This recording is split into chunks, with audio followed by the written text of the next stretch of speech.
I thought the conversation we had the other night when Chicky and John were breaking down the whole prison thing, I genuinely thought when you went to jail, you were able to take classes to get time off your sentence. But apparently that's not true in every state. But I always thought that that was how it went. Well, And state, it wasn't just weeks, state, it you was can. State, you months. can. State does Okay. that, not feds.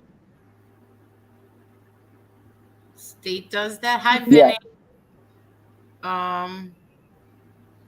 Okay.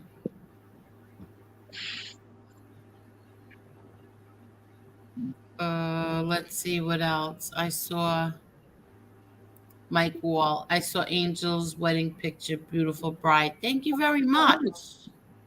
Thank you. I have more. I have a whole bunch more.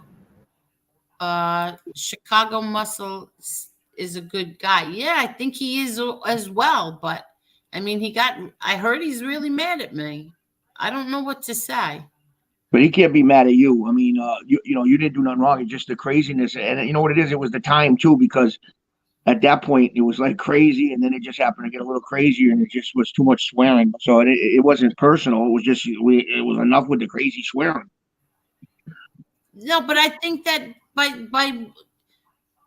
playing it, we got the gist of what he was saying. Exactly. You know, Yeah. we got the gist of it. We understood what he was saying.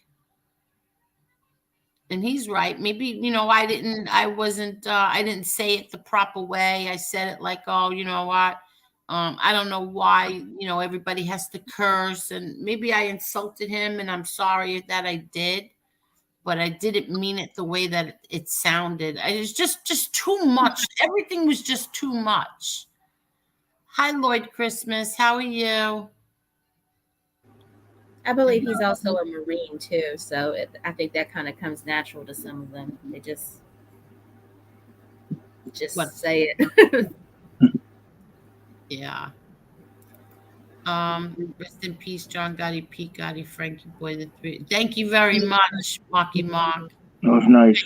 Does everybody want to let's see, Tommy Guns. This show will be at the top of the charts. Look in the window shield. Look in the window shield. Forget about you mean the windshield. Forget about the rear view mirror. You're right. Yeah, look forward. Look forward. Yeah, you're 100% right, and thank you.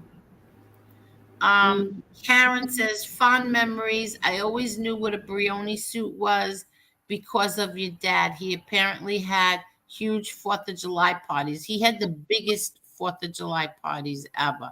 Oh, let me show everybody. In case you weren't here the other night, let me show you. So, I just wish that I had the other one that was complete.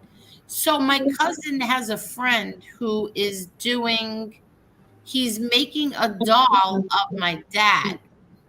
And he is making a Brioni suit. He had somebody make a Brioni suit for the doll. And it's not complete yet, but here is the doll. And here is another picture.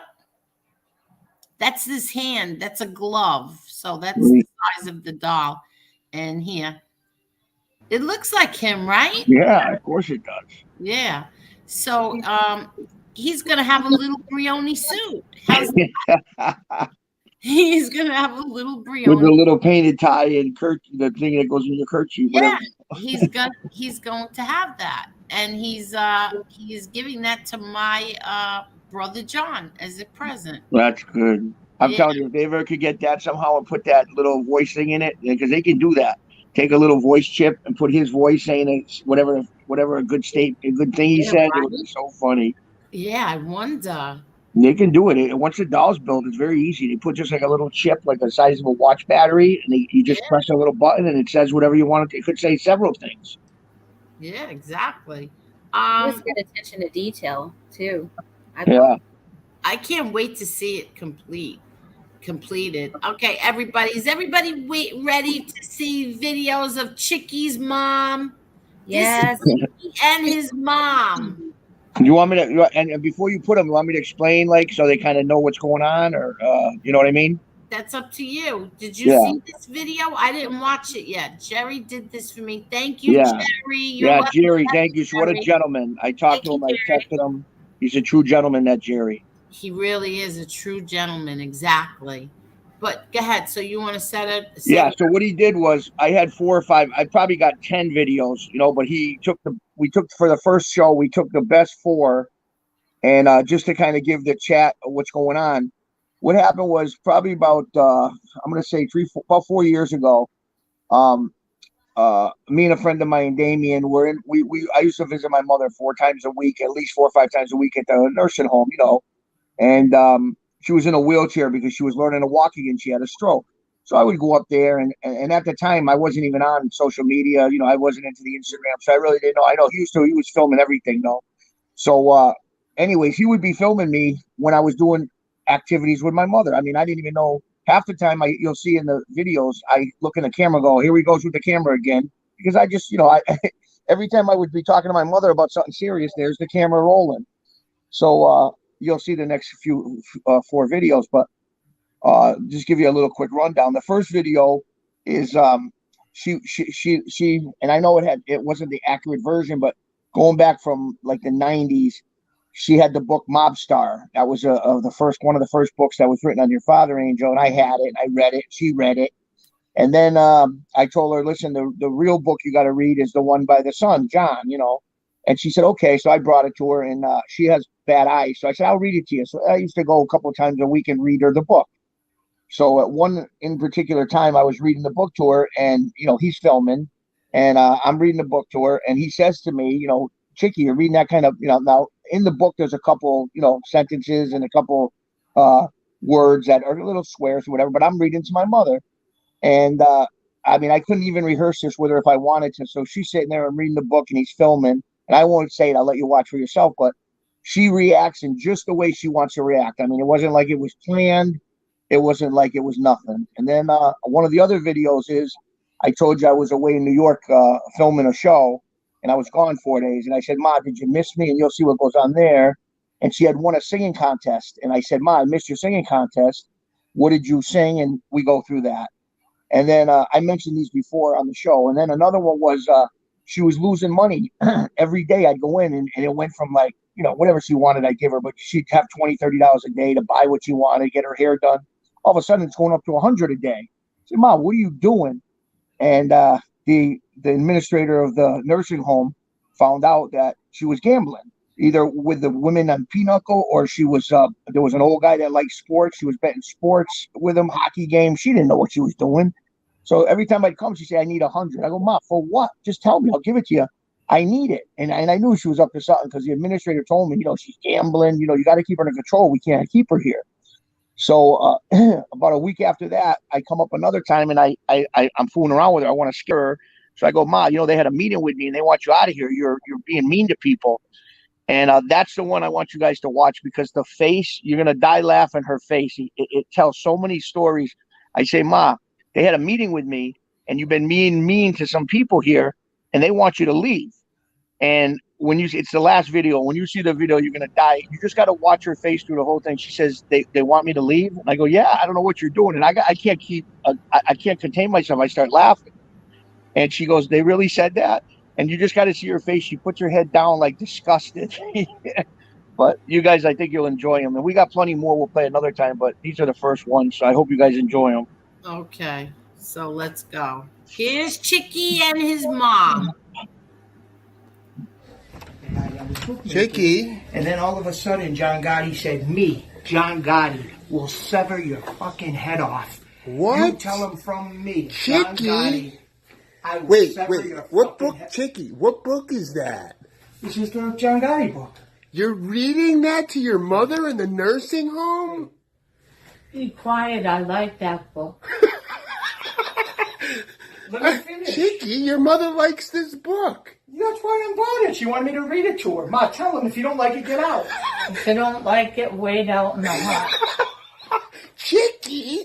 I can't keep doing this. This is another $100. Who are you paying? Ma, take the 100, okay? I can't do $100 a day. Chicky, what is going on here? The cameras again. Ma, I can't keep doing this. You can't bet hockey. It's 1.5, 2 goals, 2.5 goals. It's money. It's not like football where you -5 points, -4 points. All right? So that's all I got. What happened to all this big shot videos you make? What do you mean? I don't get paid for that. Yeah, are you crazy? Not yet. Big shot videos. So what are you going to bet, $1,000 a game when I make a big shot videos? No, I need it though. Ma, enough's enough. It's got to stop. You're going to get kicked out of here. Look at these laughing. Mrs. Chick, keep firing. Hey, Mrs. They Chick. want to know. Tell me who it is, and I'll go strangle them. Hey, Mrs. Chick, keep firing. You took care of him his whole life. Tell him. I took care of you your whole life. Now it's my Oh, you're going to throw it in my face? Chicky. Get out of here. I'll see you. What's up, guys? Uncle Chicky. I'm back in New England. Ma, I didn't come see you for a couple of days. You know, were you wondering where I was? Yes, you're a big shot now. Big shot where? In New York, you were. That's where you were. How'd you know that? I have people. You have people, and I was a big shot. Yeah. But congratulations. I heard that you won the singing contest, the once-a-year singing contest here. What song did you sing to win? Hey, Sarah. Sing it. What did you sound like? When I was just a little girl, I asked my mother, what will I be? Will I be pretty? Will I be rich? Here's what she said to me. Hey, Sarah, Sarah, whatever will be, will be. The future's... You're losing weight. You should be proud of that. Yeah, I'm losing weight. I'm working out. The doctor called me down the hallway when I first came in to see you and said that your behavior, I guess you've been mean to some people or something, that your behavior, that they want to kick you out of here. So who you been mean to, and you're blaming me? They said that to me? Yeah, no, they said it to me, that you've been being rude to some of the people here, something like that, and that, you know, I don't know, they want to have a counselor come talk to you about your behavior. I mean, are these people crazy? The money you pay a month to be here? It's ridiculous. Have you been rude to people? That bothers me. That's what another thing's bothering me. They want to kick me out of here? Yeah, I don't know what to say to them. They want to kick you out of here. What have you been saying to people? April Fool's.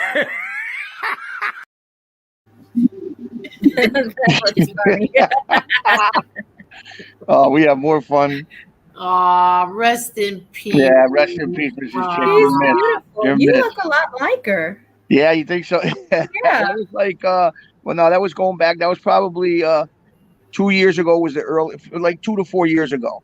But we had a lot of them. We had a lot of them, and I'm glad. At the time, you know, I said, "What are you doing filming them?" But I'm glad they did. My kids watch them. They laugh. That was so nice, Chicky. Yeah, Really we had a lot of fun with her. God rest her soul. Yeah, and thank you, Jerry. Yes, thank you, Jerry. You did a beautiful job. Thank you, Jerry. Yes, he does. Wait, I don't know. Let me see. What was that? Somebody's TV, I think. Oh, That's my kids coming up the steps. oh okay. My daughter's bleaching her hair. And since we are going, since you know what, Marla, I didn't even ask you if you had a video of your mom we could have played. Oh God, no. Oh No. No. Well, I'm going to show the video with my mom again in case Good. missed it the first time. You will get to hear what the things my mom said. And this is at our Pennsylvania house. At our house in Pennsylvania. Hold on. I purposely didn't show my mom, so I showed either the hallway or something, but listen to the things she said.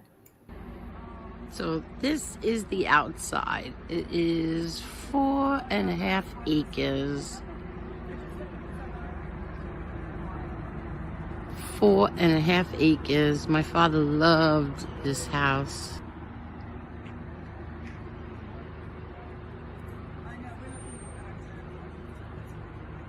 Look at those trees.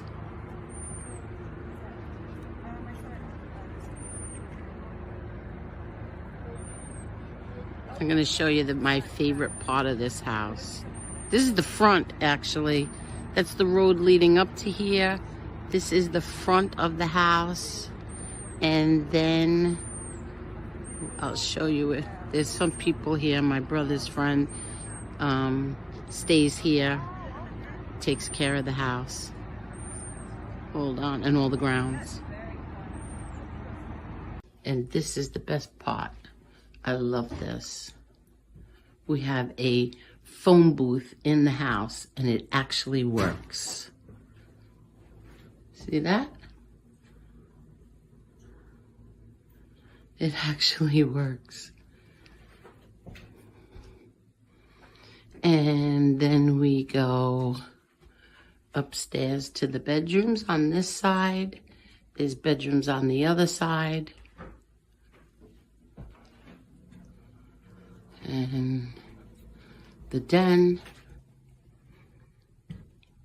My father loved this house.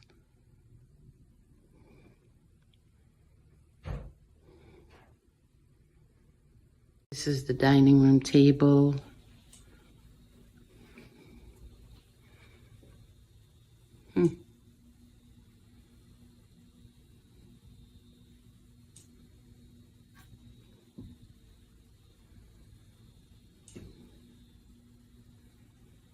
Mom, who was the sexiest man alive? John Gotti, without a doubt. He was, wasn't he? Oh, yeah. Are you happy you married him? Sometimes. Do you remember the time that Daddy was laying out by the pool and the bear came down? Of course, I have pictures of it. And what did Daddy do when the bear was coming? It is big. Him and Sam, who's 6'3", jumped up and just stood on the side. I yelled out the window, "Hey, Johnny!" And he said, "What?" "Here comes your new bodyguard."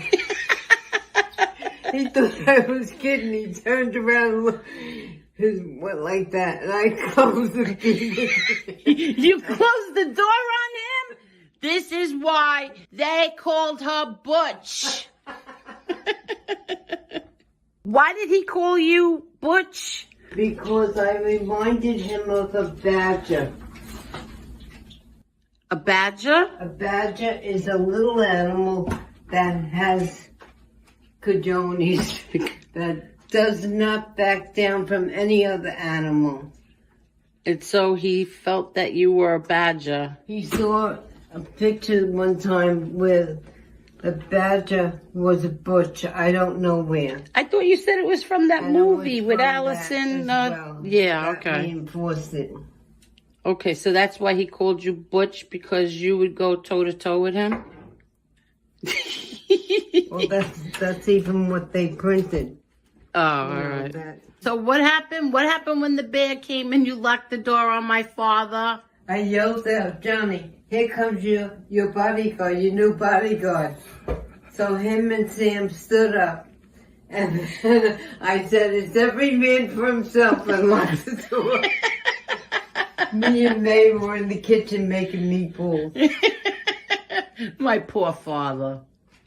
Everybody keeps saying that I have an accent. Good to me. Do you think I have an accent? Yeah. We Russian. Mom, did you and Daddy ever play handball over there? No. No? Daddy ever play? He might have with the kids, I don't know. I remember I played handball there. That wall needs to be painted. That was just power washed. Oh, all right. And it doesn't look it. No, it looks like it needs a paint job. You know, you can't get anybody decent to work up here. Could you imagine? Is this a liberal state? I know it's Trump country. Well, then there would be workers here. There's not.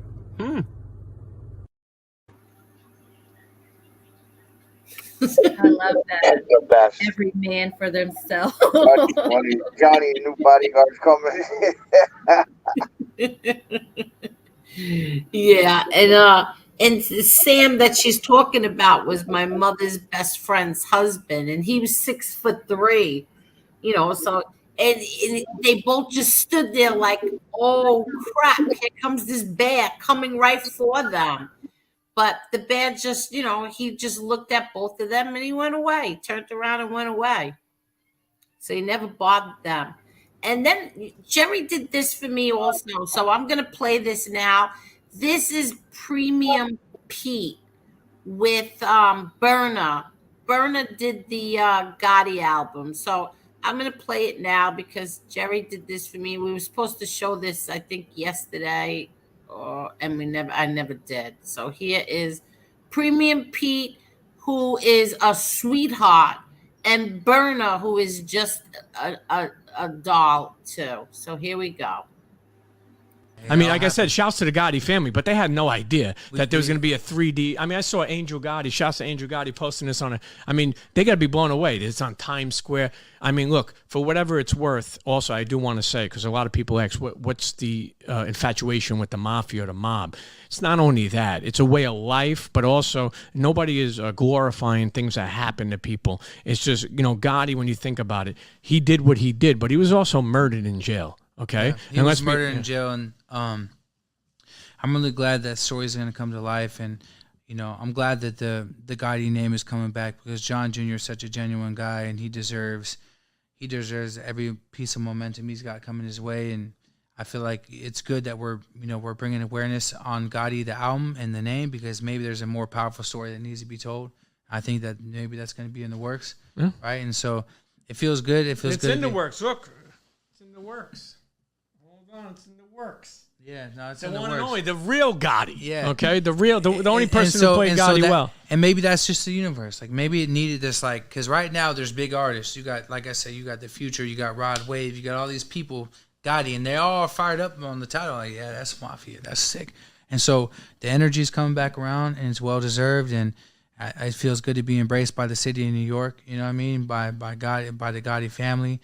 The whole family. I'm gonna go have dinner with them this week, and it's cool as fuck, man. It's God a dream bless come you. true, and it happened quick, like you said. We don't play games. Well, listen, you believed. Everybody believed, and I want to give you your flowers too. This is the first conversation I had in New York. Thank you. What do you think of that? Nice. That's Berna. He did the Gotti album. Yeah, he's huge in that business. He's huge too. He's right up there with the best of them. This guy's huge, and that's his brother next to him. And I think that's his brother next to him. His brother does all the producing and making the music. No, that's not his brother. That's Premium Pete. He's yeah. But I think he does the music. He has a radio. Right. Yeah, and I know Premium Pete for a few years now. He's he's a really nice guy, Premium Pete. Very, very nice man. And I felt bad because he always, when the documentary Gotti, Godfather and Son was coming out, he had asked me, let's do an interview. And I was so shy, I was like, oh, I don't know, I was saying, all right, we'll see. And now look, today I'm on here. Okay. And I kept like trying to avoid him. And meanwhile, I'm on here now. You were good on that documentary, Father and Son. And they had done that. Did good. Yeah. They cut out so much it wasn't funny. I was so upset with them for a lot of reasons. They there was somebody that was in prison with my dad. Manny. Exactly. They should have put him up there. That would have been great. They should have put more of him. He was going to tell the story of certain things, and instead they put in people that we didn't even know. Like there was no reason for Larry Mazza to be in that documentary at all, or the other one, Andrew Giovino. There was no reason for them to be there other than they were friends with the production company, and that's what they did. They put them in. Yeah, I asked Chris about that. I was like, I didn't realize that he was even close to your family, Larry. He wasn't. Nobody Never. knew him. No one knew him. He didn't even know my father. No, he was in a whole nother era. Exactly. So there was no reason to put him in that. When I even told them to take me out, I was like, please, I begged them, just take me out. Everybody knows that a daughter loves their father. There was no reason for me. Take me out, put Manny in. Yeah, that would have been the best part, explaining that. They really had a really good thing if they would have kept his in. Thank you, Assassinino. Thank you. Yeah, so that's why they put them in. But listen, there's 3 projects in the works, and that's all I'm gonna say about it. And people will know everything. Everything they will know soon. So that's it. And what else do you want to talk about? Chicky, I think your mother. While I was watching it, I was wondering if you were getting upset watching it. No, actually, it's beyond that. It's been a couple. I think about it, but it makes me feel good that I could, that everyone can kind of see what I saw. You know what I mean? The funniness in her, and we had a lot of laughs. We had a lot. So it wasn't. It was not. It was more heartfelt than it was sad. You know what I mean? My daughters, they watch that and they're like, "Dad, shut it off." They have a little problem with it, but no, I feel good. When I watch it, I feel happy because I know right to the end, she lived a great life, really, really great life. And even like I said, in that nursing place for a year and a half, we made the best of it. Whatever we had to do, we laughed and whatever it was. So it is what it is. All right, very good, very good. And she was adorable. She Yeah. was. Right, very funny. Yes. Oh, funny, yeah. And then I'm gonna get the ones we got some not, but back in the day we had like it wasn't the cameras where everybody has the we can do movies. We had the old ones, the big things you hold on your shoulder, and I got to get some of them together at home. Some funny times with my grandmother, and them are funny to see too. Back in the day with the hitting me over the head with the wooden spoon, and we got some of them on camera, which are funny. Oh, aw. So wait, let me read this. Coach 215, wasn't Mikey Scars only looking at 8-year sentence when he turned on John Jr.? You could do that time on one leg. I really don't know. I heard his ex-wife say that, so I'm not sure. I didn't ask my brother. I have no idea if that's true or not, but she said it. So listen, it must be true if that's what she said. And I saw her say it. So it must be true. Let's see what else. Claudia, subscribe to Angel and hit that like button. Just saying. Thank you. Giuliani looks insane these days. He blinks constantly like his eyes are going to pop out. Maybe he has a thyroid problem like I do. Because he didn't go to church. If you would have went to church, maybe that wouldn't happen. Went to church. I like Chicago Muscle. Was all too much last night. Yeah, it was.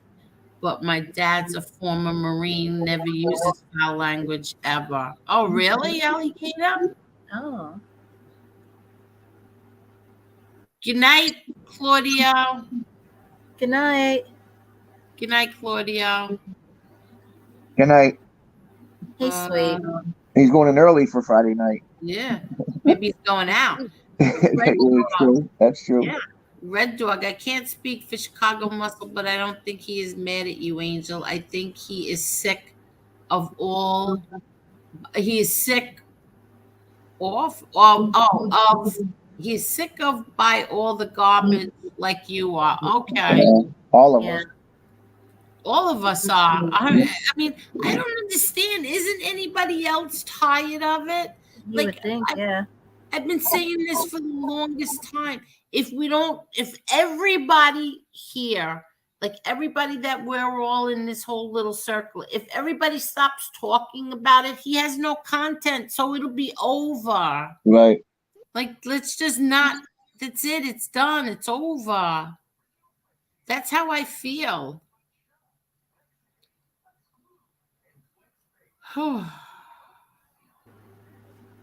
Mucky Mark wants to know when you're going to start up your channel, Chicky. Oh, it's coming. It's coming. We're getting some sooner. It's going to be soon. We've been getting a lot of people that's asking. So we're, like I said, we got some footage done, but we're just waiting for some things to happen to get better footage. But it's going to be starting. I'll let you guys know for sure. Thank you for asking. I appreciate it. Yeah. And Sons of Italy, the FBI only protects the politicians in Washington. Is that true? I don't know. Sounds about right. Is your sister going to be in it? Like, is she going to be in your... Yeah, to a certain extent, because we had her a couple of times, and then she flew off the handle a little bit, so I couldn't control her. But I told her she's gonna go in a straitjacket in one of the videos if she don't stop. So she calmed down.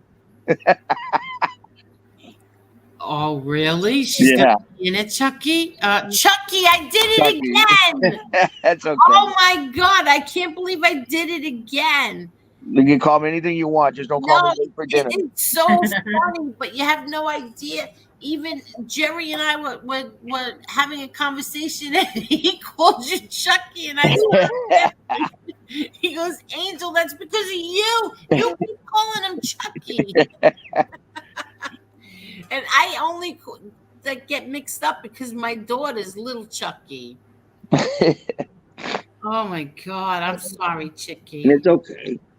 Yeah, and Steve, maybe he will smell like gray flannel. Maybe there'll be a little gray flannel bottle in his pocket. Hi, Karen. Your brother John loves anything that is Native American. So do I. He seems to have an extensive collection of Native American things. Yes, he does. Yes, he does. You see that humidor? That humidor he's got, the big one? Yeah. Wow. Yeah. Has he ever been to that Native American museum in the Poconos?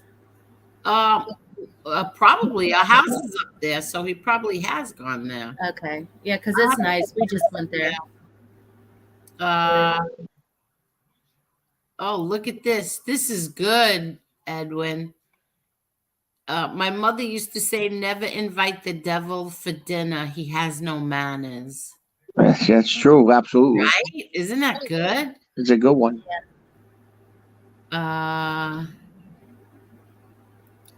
Perry says, Angel, when I was 14, we would always, me and my friends say, who is having the best parties for 4th of July? And I would always say Howard Beach from hearing about it. Well, yeah, Howard Beach had some great parties because you had a lot of people in Howard Beach throwing them. But Ozone Park, 101st Avenue by my dad was the best. Were they block parties? Yeah, the whole it was a few blocks. They would I think it was like about 3 or 4 blocks long. Wow. Yeah, they would close off the like the avenue. Now, Howard Beach is that? How does that work? Is that in Ozone Park or next to Ozone Park? How does that work? Howard Beach is next to Ozone Park. Okay. Not that far from Ozone Park. Maybe, I don't know, 10 minutes. Maybe 10, 15 minutes from the club, my dad's club, the Bergen, was like 10, 15 minutes. Like if there was traffic, 15 minutes maybe. Oh,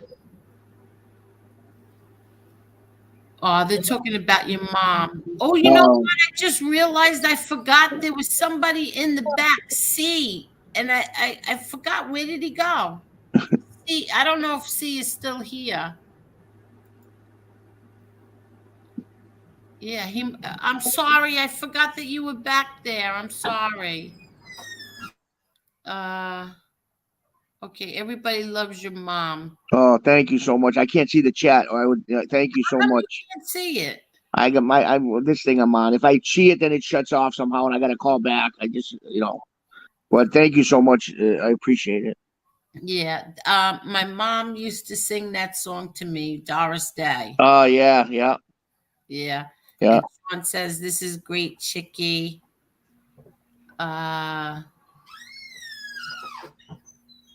What is That's that? my door.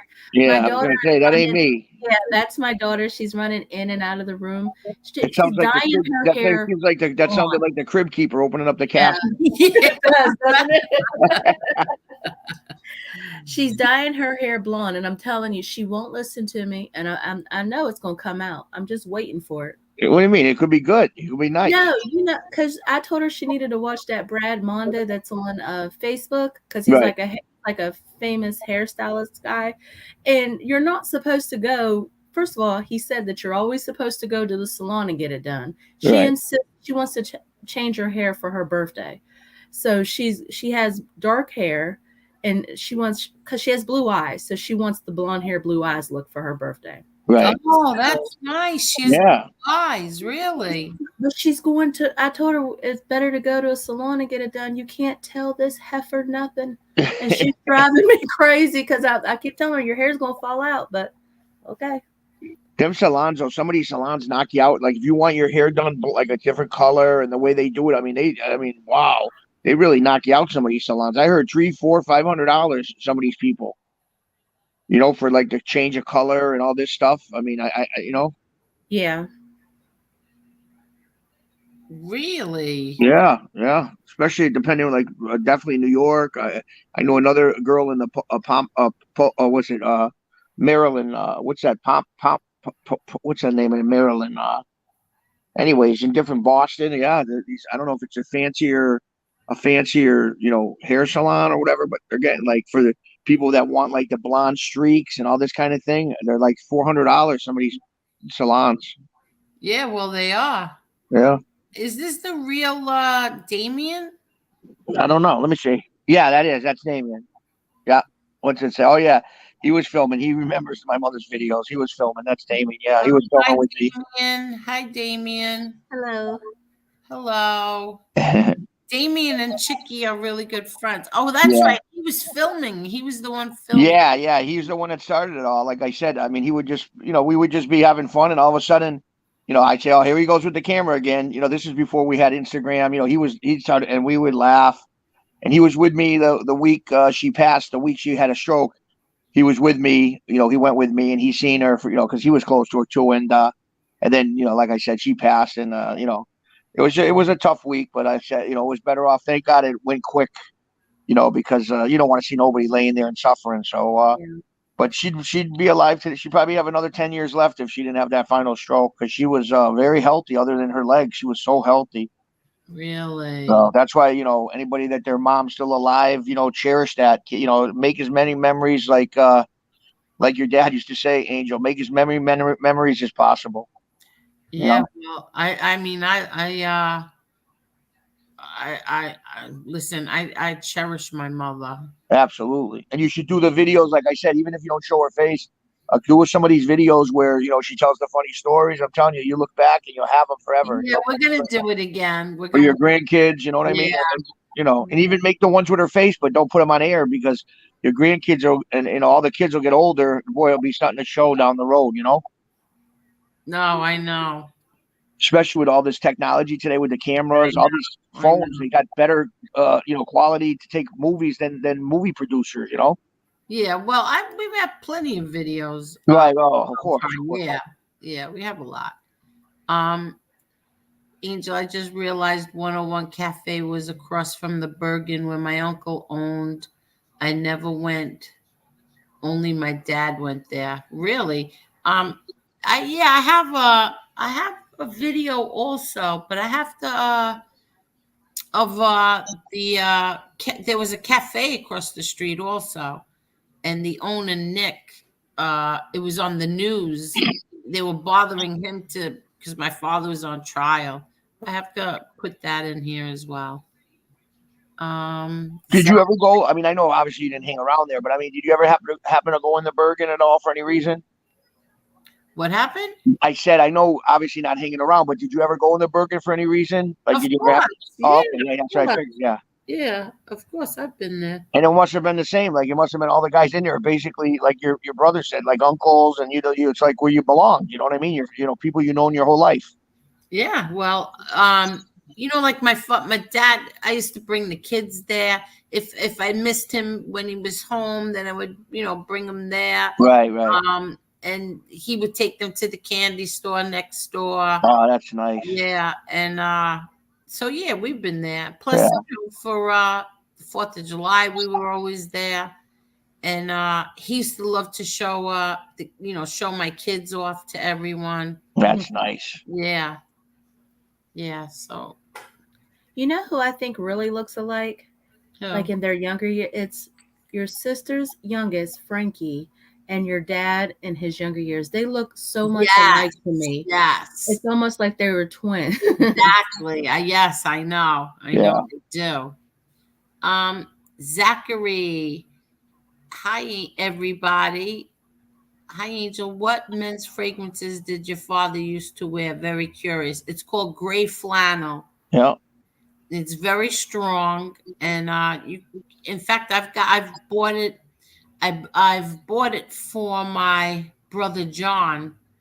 So every time he gets low on it, I buy him another. They still sell it today. You can get it today. It's out there. You get it on Amazon. Gray flannel. Yeah, it's very strong. Be prepared.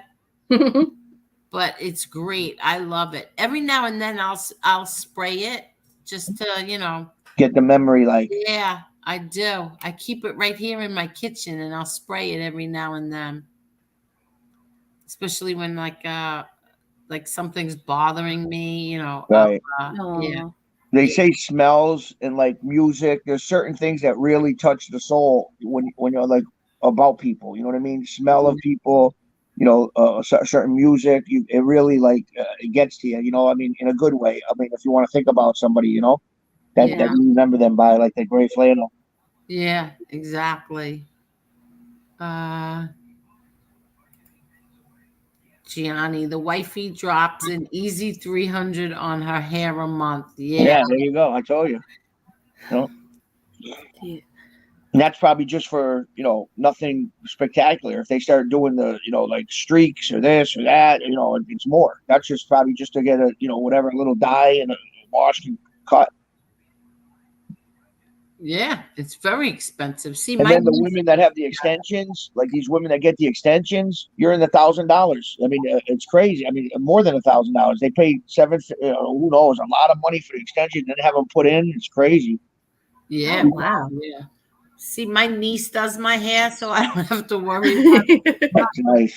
But she never wants to take money, but I hide it somewhere or I'll throw it somewhere. Yeah. Yeah, my daughter does the hair, and she went to school, does the hair, and she's incredible doing makeup. She got like a business where she does all weddings on the weekend. She does like the whole wedding party, and she's incredible with the makeup. She's been doing it for years and years. Yeah. Oh, nice. Yeah. Let's see what else. Angel, did you ever meet Neil Delacroce? Yes, I did, many times. Yes, I did. Let's see. I used to like high karate. I remember that. Yeah. I remember that. You know what I always loved on men? Drakkar. Oh, that's an old one. That's an old one. I used to love that, and I love Paul Sebastian also. Yes, that was good. How about the green bottle of Polo, the green one from the back in the 80s? Remember green Polo? Yeah, I don't remember that one. Yeah, it's a green. Now they got blue, red, black. They got every color, but this was the green bottle in the 80s, and all through the 80s, and it's still out there. But it's a green bottle. It's got a gold Polo player playing. It's got such a different kind of smell, Yeah, I remember it. I just don't remember what it smelled like. I remember before gray flannel, like years ago, my dad used to wear Aramis. Oh, Aramis. Yeah, that's still around too, Aramis. Yeah. Yeah, but I really love Paul Sebastian. Yeah. I buy that for my brother Peter. I like that name, Sebastian. Yeah, it's like it's like a gold color in a clear bottle. Yeah, it's a nice smell.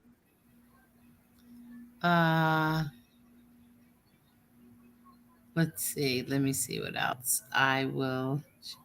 Okay, good. I will check it out. That's awesome. Thank you. Oh, you're welcome. Anytime. Let's Mike Wall says, Marla, I've been a fan of WVU football since the 80s. Oh, wow. Yeah, I'm a Um, WVU fan.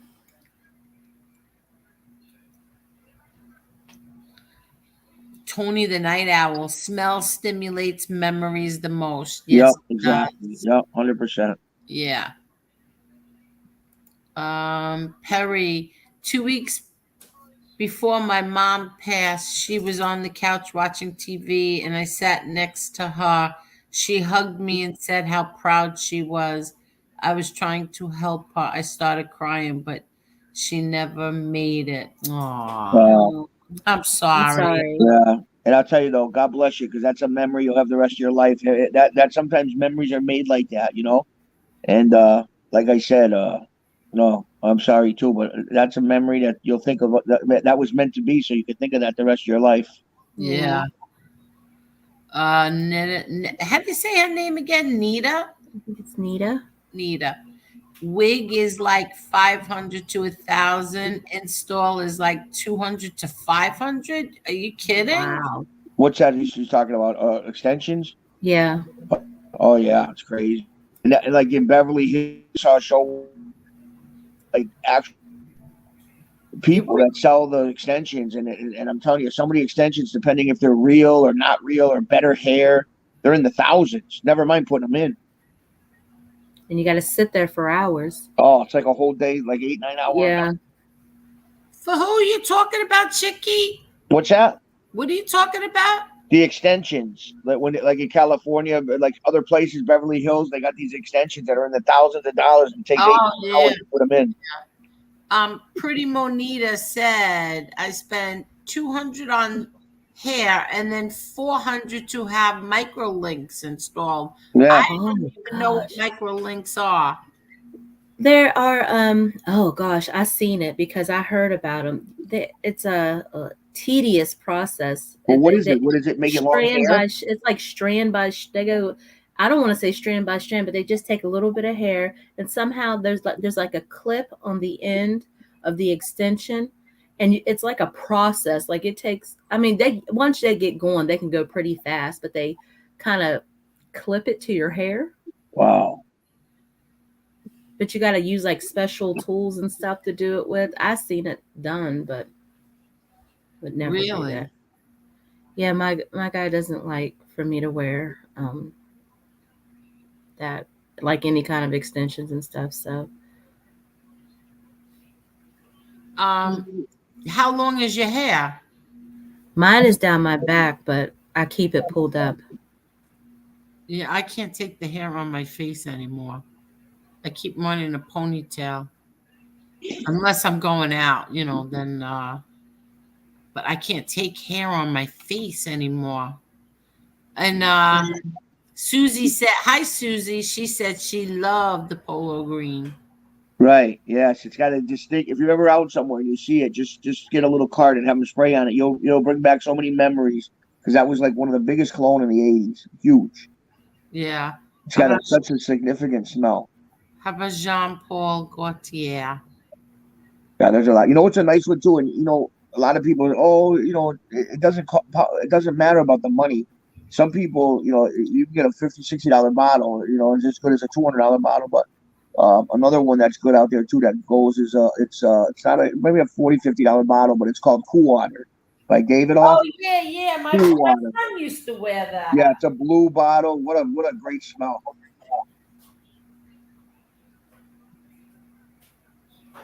The Jean Paul is the one that's I have to get some seltzer. The Jean Paul is the one that's in the can, right? That my son likes that. Which one? The one that's in the can, like Jean Paul. Is that the one? No, this is Cool Water. Davidoff. Cool Water. It's a blue bottle. It's a nice blue bottle, and it's very. No, I know what the Cool Water is. I know that. Oh, okay. Saying another one. I hear you. Yeah, I know what that one is. I'm talking about the one that's in the can. Curve is in a can, like too. Oh yeah, Curve also. That's got it's a can or kind of can. I love the smell of CK1 on a man. Don't ask That's me nice why. too. Yeah, I do.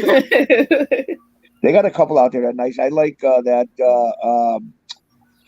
What's the name? Agua. I think it's Calvin Klein. Agua, or something like that. There's a couple out there nice. And I'll tell you the truth, they got a couple. I got to get the name of them, but they're not. I mean, they're a little bit expensive, but I think for $100 they got a real nice one by Louis Vuitton. Got a nice one too, but I mean, it's $100, $125, but it's a real nice smell. There's a bunch of them out there. Yeah. Let's see. Paul Sebastian, Fine Cologne sold so much of that. Yeah. Oh yeah. No, I love it. I remember Old Spice. Yeah. Oh my gosh, that's real old school. That's real old. I used to bring it for my dad when we were really young. When I was a kid, my father used to have Brut, Brut, Brut. I remember that too. Yeah, it had a big bottle with a huge cap. It was huge. Yeah. What is this one? I remember a blue bottle cologne that had a drawing of a white bird. I don't know that one. No. I don't know either. I'm clueless. Remember Aqua Velvet? I used to buy that for my dad too. Aqua, yes, that was the blue bottle too. It had blue and green. The green bottle, the blue bottle, Aqua Velvet. Yeah, I remember when we lived in Canarsie and we would get an allowance every week. And I remember when it was Father's Day, like we used to get him these gifts like handkerchiefs, right. The Aqua Velvet we would get him. Right. Oh my God. I wonder what he did. I remember one year we bought him a wallet and he was like, he never used the wallet ever. The gifts that you get when you're kids. Yeah, of course. I've stored all mine away that my kids have given to me. They what? I've stored them away. Like I keep them, like you put from memory. Yeah, like I just put them away in their own little box so that I can go back and look at them over the years. I have things that my children made for me. Like the things that they made me like for Christmas and all that stuff. Yeah. And my grandson now went to the sale at the school when it was Mother's Day, and he bought me the cutest thing. I have to text Jerry to put it up. It's like like a fake candle, but it says grandma on it, and then you flick the switch and it looks like it's like a real candle. It's so funny because I go, oh my God, this is the most beautiful present I ever got in my life. He goes, Grandma, you said that last year. You always say that, Grandma. I go, because it's from you. Every present is the most beautiful present I ever got. That's so funny. I remember you always say that, Grandma. I remember when my daughters were little, right?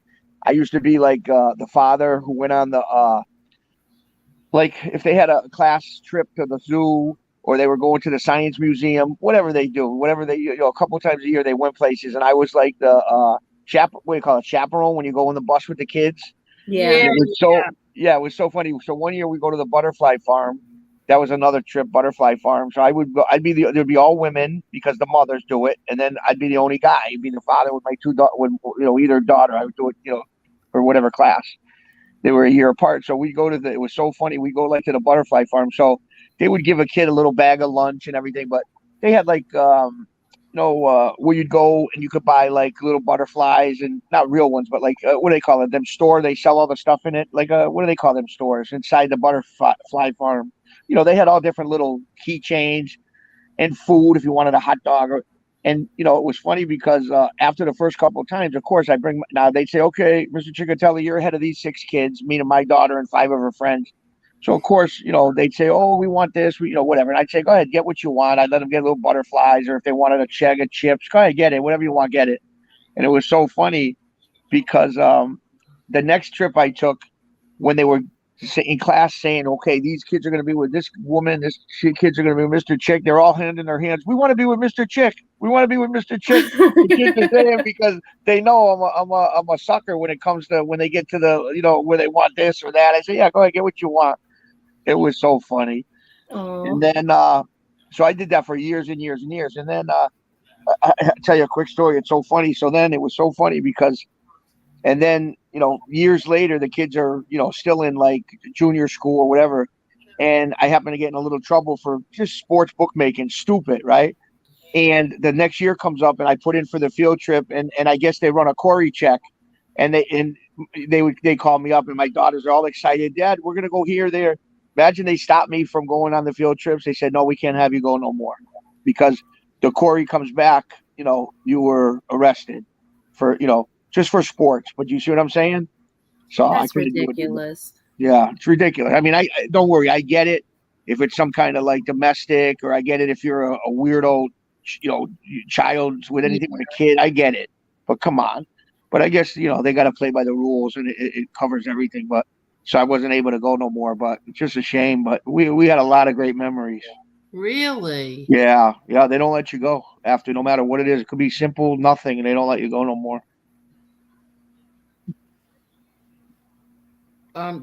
So no one's allowed to go? No, you can go, but I couldn't. Like anybody with a criminal record, they run a query, which they should.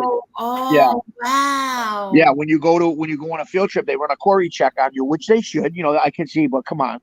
I mean, something which is essentially legal all over the country now. And they know what it is for. They tell them what it's for.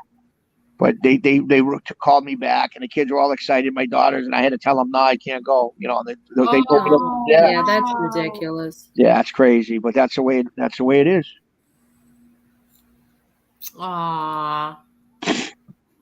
I did remember Cuban B's daughter's birthday is tonight, so happy birthday! Oh, happy birthday! I just remembered that. There, yeah. Yes. Wait, is it Cuban B or Cane Shades? I'm sorry, Cane Shades. Yeah, I'm sorry. Shades' daughter's birthday is tonight, because I was going to tell everyone there's no bodega, no Friday night bodega tonight because Cane Shades' daughter, it's her birthday. So happy birthday! Yeah, happy birthday! Happy birthday to them. Yeah, happy birthday! I remember that because my son's birthday is in 2 hours. Oh, really? Happy birthday to him! Yes. And how old is he? He will officially be 21. He's been telling everybody he's 20. He's officially 21. So he let me know he's going to go to a club for the first time. Like, all right. He's in the army, right? Yeah. I'm like, why is that? I guess now being older, but I'm just like, why is that such an allure to you? It's like, I've never been, Mom. Sure. I want to go. Tell them to make sure somebody else drives, and that's the main. Oh yeah, go have a good time, but make sure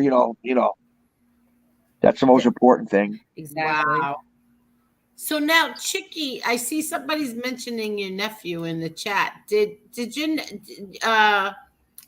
nephew get sentenced yet? No, he pleaded guilty, and he's still in Cape Cod. They got him, and he's I think it's next month he gets sentenced. He'll be he already pleaded guilty, and he'll get sentenced I think next month. And then what happened is they got him in he's in up at Cape Cod. They got him in a little small maximum prison, where they keep him like a dog by himself. He can't be around other inmates. He can't be around other people. And he's around a few people, but they try to for the case they keep it's crazy. But anyways, so he pleaded guilty and he's waiting to get sentenced. But where he is, he gets to go out in the yard, like it's a Barnstable County jail up at Cape, and he gets to go out in the jail, and he got a lot of time outside. And the federal prisons now are I guess they're very hard with the COVID, and they got a lot of you can't go out too much. It's nothing like it was before. So he prolonged it a little bit, but now he's at the point now where they're going to sentence him, and then when they sentence you, you end up going to Brooklyn, MBC Brooklyn. That's the next stop, and then from MC Brooklyn, they send you to a federal penitentiary, and he'll be high security. They might send him to ADX, or he'll be in high facility. Unfortunately, that's just the way with his. That's the way they do it with him. Hey, Devin, how are you? Your mom puts eternity on you. How are you, Devin? Maybe one day your mom will let you come on. Ask your mom if it's okay, and you can come on, and we'll talk to you. Devin, Devin plays William DeMayo's. Oh, Gravesend. Yeah, he plays William DeMayo's character when he was young. He was on the video with you in South Philly. The little boy. Yes. Yeah, Hey. right. Yes, he's in the video that John Minucci took when he was in Philly. So he had messaged me, and I said, "Listen, anytime you want to come on, you can just come on." And he said that he would. That'd be nice. That'd be nice to hear about his, how he liked being a character and some things about his character. Yeah, because you know what? You never know. They look how many young stars turn into big stars. So yeah, 100%. Devin is adorable. He's so handsome. That little boy.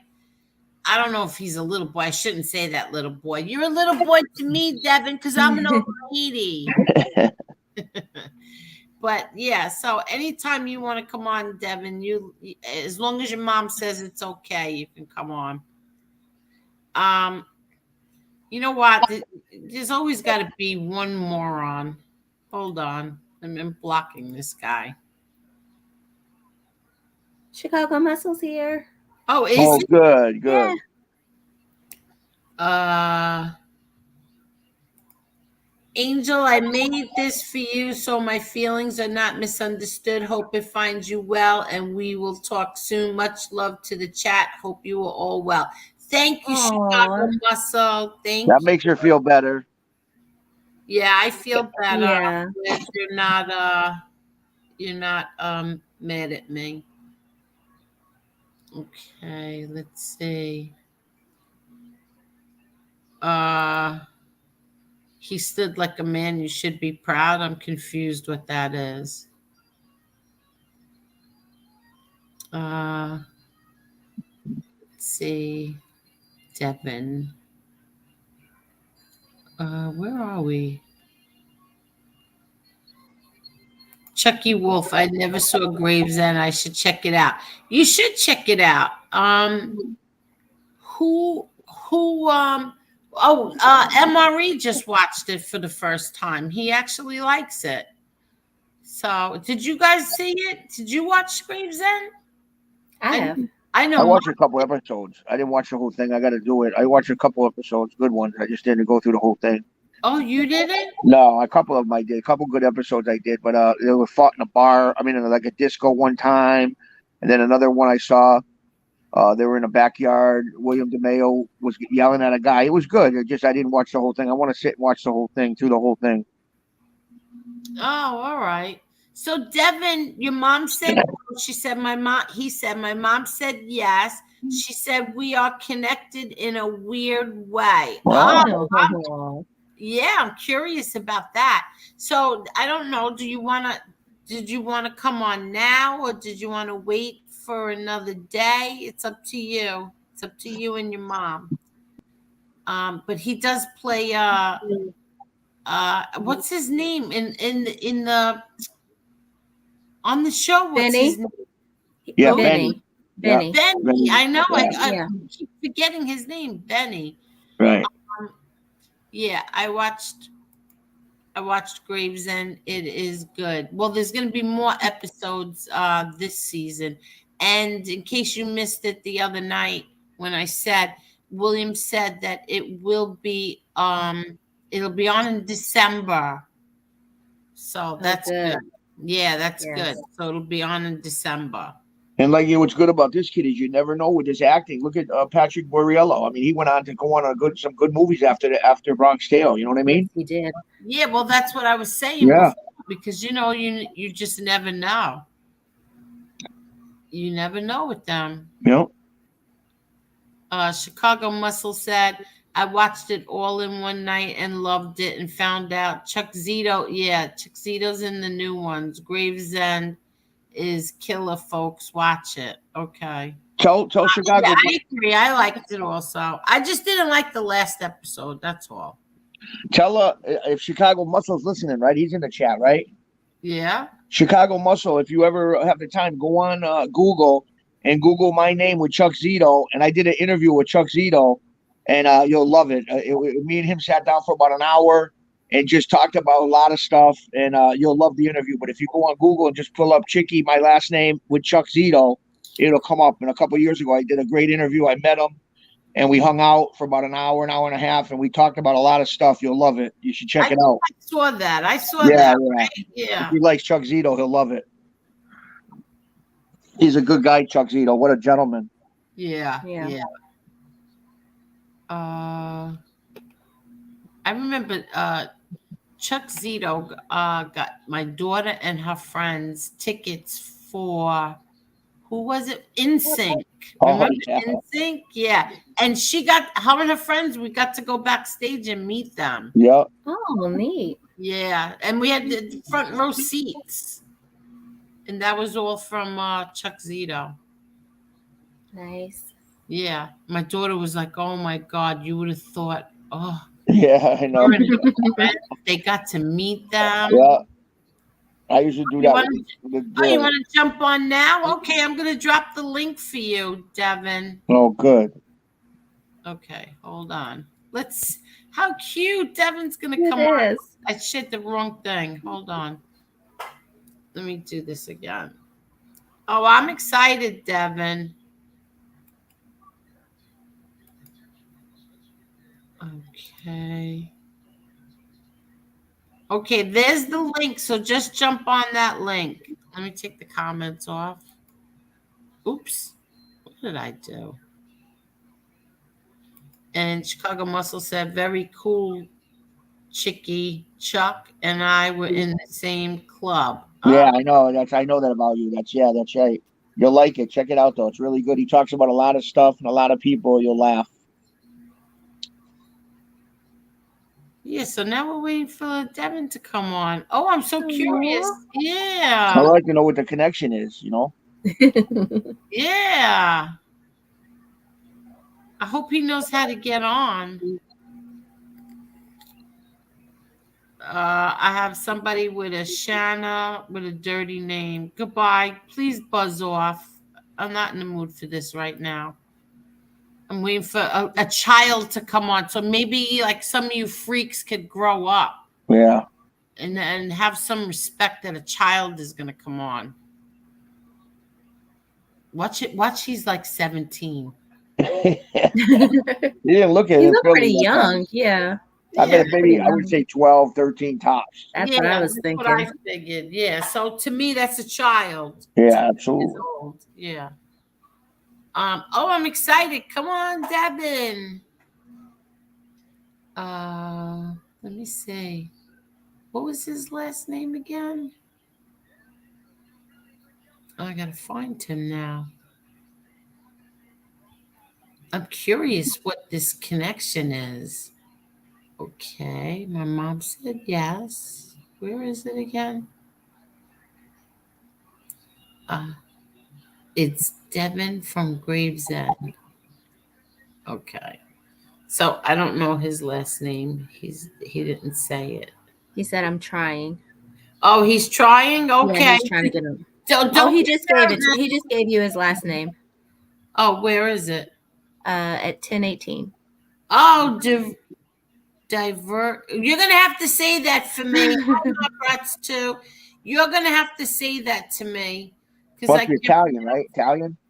Angel, he said he's trying. Okay, just take your time. Don't worry about it. Don't get nervous. Hi, Joe Bay 8th. How are you? Hello. We are waiting for little Devin to come on. He is he plays young William DeMeo, Benny. What's his last name again? Benny what? Now that I don't know. Yeah, I know he's Benny. But he plays young William DeMeo character on Gravesend. So we're waiting for him to come up. Oh, Bay 8 is saying, Marla, what's up, sweetheart? Whoa. Oh, okay. I tell you. You got everybody shook up. A lot of fans from the other night, Marla. Yeah. You've got a whole bunch of fans. tell Devin to use an avatar with these creeps. Yeah, I hope he does. Yeah, shut the camera off. Yeah. You could shut the camera off if you want, Devin. Yeah, that's it. Benny Zarella. Right. Thank you, Joe. Tony tonight. I mean, Bay 8 Joe. Thank you. But yeah, so he's gonna come on. Just don't worry about it. Take your time. Don't get nervous. Anybody? Are you using a phone or the computer, Benny? Benny. Oh my God. I am losing it. Devin, are you using a phone or the computer?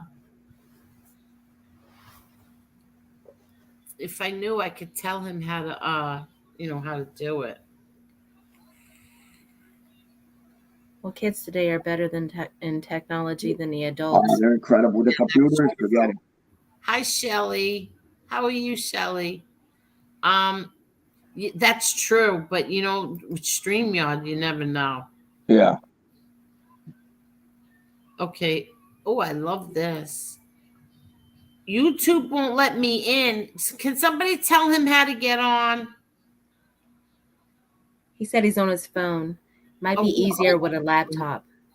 No, but if he wants to use his phone, what should he use, Chucky? Tell him to hit okay, on your link, hit the link, right? And then it'll come up, it comes up, and then you shut off it's the first thing is the camera, shut off the camera, and then there's two blue buttons. You hit the first blue button that says you're coming in, and then you scroll down a little more. It's very simple, and then you hit the second blue button that says you want to come in the backstage, and he should be right in. So the camera and then two blue lines going across, and that's it. Oh, JTP, you didn't have to do this. You're so sweet. Well, you don't nice. Have to do this, Dominic. Thank you, Dominic. Yeah, Justice Tech Pros. Angel, I'm out tonight, so didn't catch entire show, but I will later.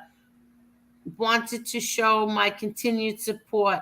You have nothing to apologize for as it relates to me. Nothing wrong with sparks now and then. Hello to Marla and Chicky and all. Have a good night, Dominic. Enjoy yourself. Have a good night, Dominic.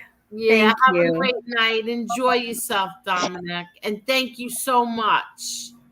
And I don't care what anybody says. You're the best. Yes. Not because of any super chats either. Because no, I'm serious. No, you said that before the super chat, so he knows. Yeah. No, yeah, but no. Anytime like I need advice, I go right to him. He's like the person I go to, and then I'm like, right. and then I tell him now. You have to answer me like you're talking to your sister. And he does. And he'll tell me, if you were my sister, I would say this. So he's a sweetheart. And thank you. I appreciate that so much. And where is little Devin?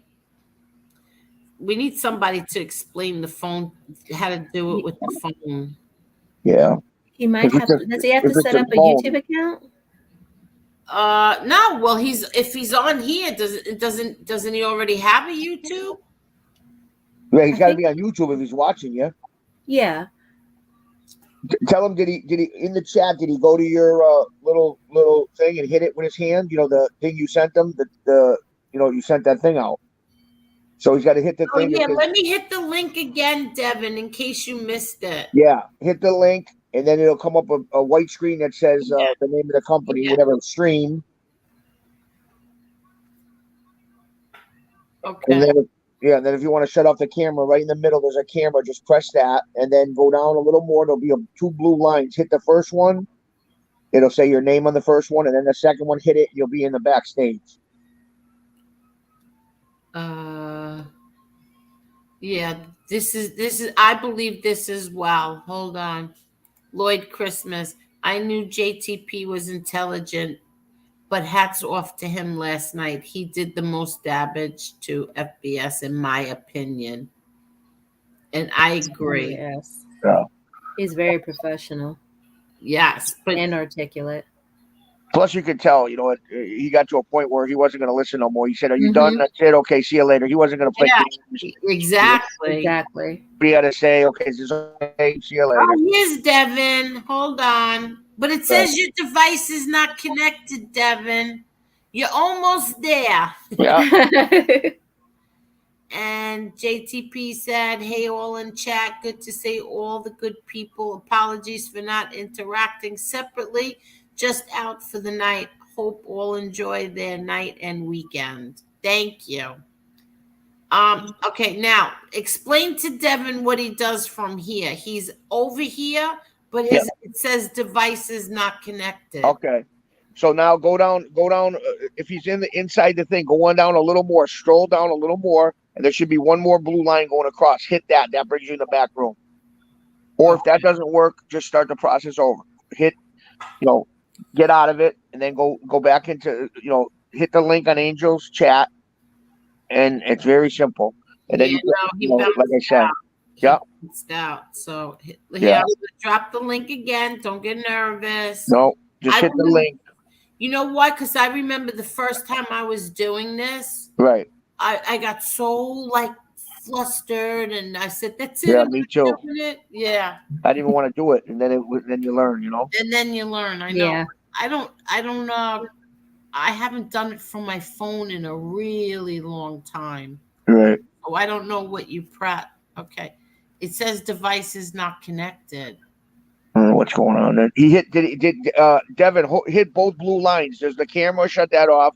Then there's two blue lines. You hit the first one with your name, and then the second one says you're going into the backstage. It'll tell you you're going into a live show. So there should be two blue lines in the camera, and that's it. And if that doesn't work, I don't know what's going on. So what do you mean by the two blue lines? In other words, okay, when it comes up, live stream, then you shut off the camera. That's the first thing, and then there's a long blue line that goes across that says his name in the line. You hit that, and then you scroll up. It's like maybe an inch under that. There's another blue line that says you're going in the backstage, and you hit that, and then boom, you're in the backstage waiting for you to let the person in. Okay, I'm gonna on the phone. I don't do the computer. I do the phone. I'm gonna try this way. I could tell him. Clearing up. Okay, here. I dropped this. Let's see here. Oh, I see what this says. See what it says when you see it. You hit the camera off, then there's a line, whatever it says, and then there's one more thing you press. Oh no, because he's trying to figure out, does he go to Chrome, Google, or Safari? Oh, I don't know what that is. I use Chrome. Yeah. Okay. So Devin used Chrome. Okay. He must be on the computer, then not his phone. Oh no, it's saying get. That's not right. Default browser. Open. Let's see if we do that. Yeah, go to the default browser. Listen, I'm going to tell him what to do. Go to the bottom one, default browser, right? And then it says StreamYard.com would like to access the microphone and camera. Right. You could press allow, right? Press allow, and then do stop cam, and then your avatar will come up. Right. Okay, did he get that? Because it says his device is not connected. But I could do it over again for you, step by step, if you want. I wonder if he has an iPhone. Does that matter? I did mine from an iPhone. I don't have an iPhone. Maybe iPhone does matter because I got the other one, Android. Yeah. Yeah, let's see. Oh, see, he's going to jump out again. I'll do it step by step with you if you want, if you need me to. I'm going to put the mute on for a minute. Go ahead. Okay. I'm trying to get here. There's the link again. Hi, Michelle Campos. How are you?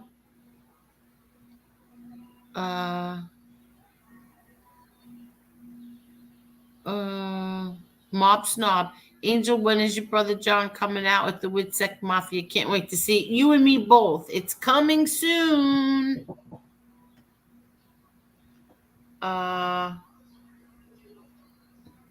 Let me try this again. I want him to do it step by step. So you hit the link, Devin. Go to the bottom, default browser app. Hit that. It says open. And then, you're still not connected, Devin. StreamYard would like to access the microphone and camera. Hit allow. And then you hit stop cam.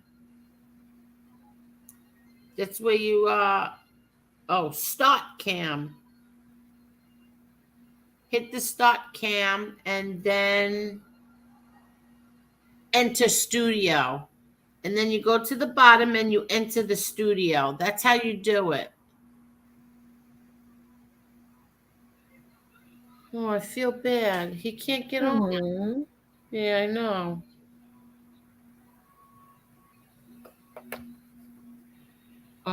Yes, I will keep you updated. They will need to connect their mic cam before you can add to them to the stream. So you need to hit the mic and camera. Yeah, I can't even get him in.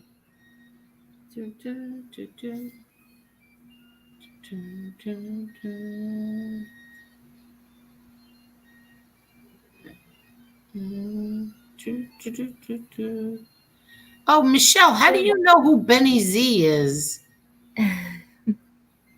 Michelle, you don't miss a trick ever. Hello, Todd Father. How are you? Miss Angel, he must read this directions. Yeah, I feel bad because he can't get on. But I'll do it again. Devin, jump out and I'm going to tell you again how to do it. Okay. So now, let me drop the link again. And I'm going to tell you what to do. Okay. Let me try this again. I'm doing this on my phone. So that's how I'll tell you. I'm going to hit the link. And then you'll see Chrome, Google, Safari, and then you'll see default browser app. Open that one, the default browser app. Open that. Okay. It says you are entering the broadcast system. And then StreamYard would like to access the microphone and camera. Press allow. Okay. And then press stop. Is it stop? Stop cam. Yeah, stop cam. Hit that, and then you'll have an avatar. And then go to the bottom and hit enter studio. And that's how you do that.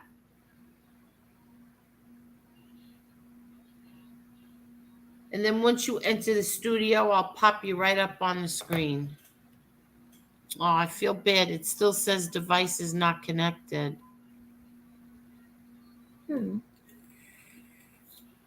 Yeah, and then he could always, he bounced out again. Oh, I feel bad. I want him to come on.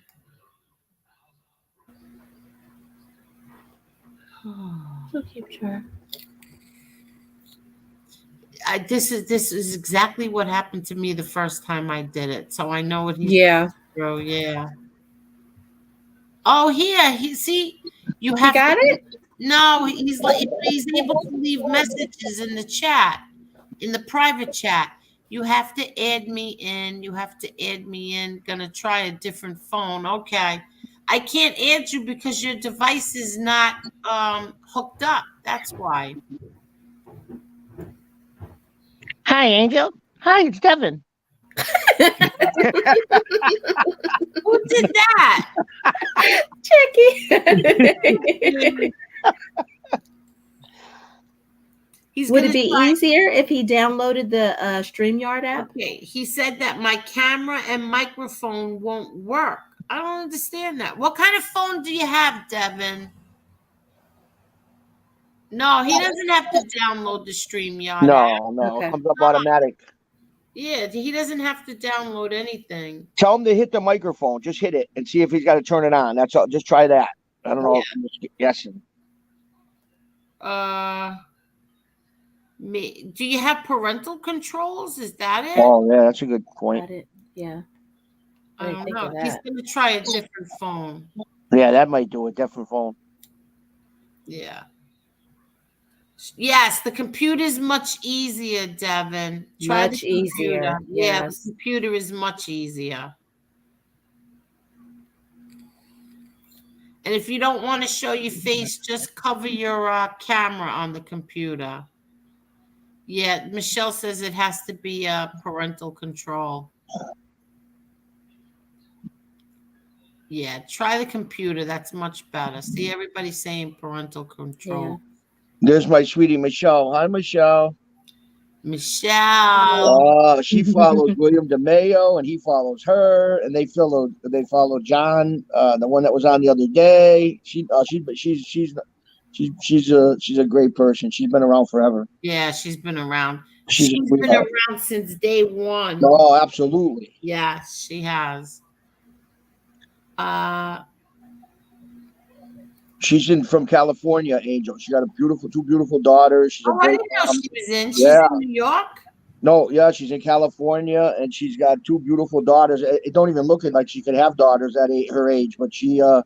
Her daughters are in their 20s. She don't look it, but definitely, yeah, nice family. Mop Snob. Angel, do you or your family watch Gravano's videos? Just curious.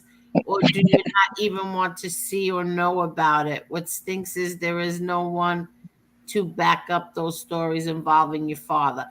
No, we don't watch. Not one of us watch anything that he says or does. And pretty soon, Gravano's stories are going. Everybody's going to see what a liar he is. So,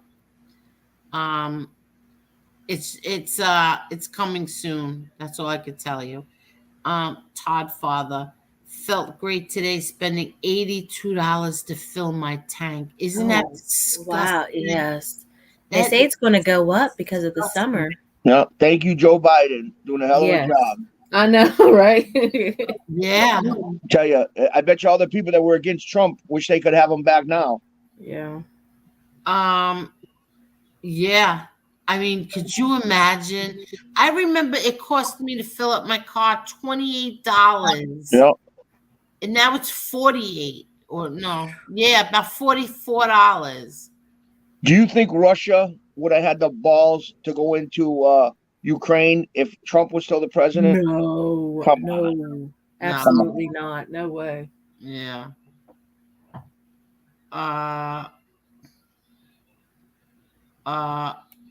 I watch Karen Gravano, not Sammy. Well, good for you. Yeah. I don't watch any of them.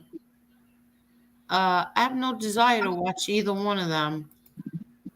Chicky, why doesn't your girlfriend come in no more? Which one? Who's that? What's her name? How many do you have? No, I don't know. Which one? Oh, you know who they must be talking about? Jerry. It's got to be the girl. Remember, she don't come no more. She left me. Holly. Yeah, we had. She's done with her. Yeah, I don't know what happened. Yeah, we had a little disagreement with Holly. Well, Holly, you don't have to. I don't know why you don't come in. I hope you do, but don't worry, you'll be getting mail because I'm putting a suit. I want my half. Well, you're my wife. No, I'm fooling. I hope. I wish he'd come back. I don't know what happened. Let me drop the link again for him, just in case. There's the link again, Devin. Mandy, I spent $73 to fill my car. My truck is parked. I won't even take it around the block. Wow. Crazy. I know that. Where do you live, Mandy? Are you in California? Like, where do you live? What state? And there's Devin again. I'm curious where what state you're in that you paid $73. to fill it up. If it's a truck or whatever kind of car, sure, a truck. I'd pay 60 to fill it up, and I got a Jeep Cherokee, new truck, 21 truck Jeep Cherokee's $60 to fill up. Listen, I told you already. My car is going to be 3 years in November, and I have 16,000 miles on it. Wow, that's nothing. Exactly. So boy, they love to get that car back. When you trade them in like you do, they love to get that car. Yeah, I know. Well, I don't know. I was thinking maybe keeping it. For that low mileage, you should. For that low mileage, right? I know. Come on, of course.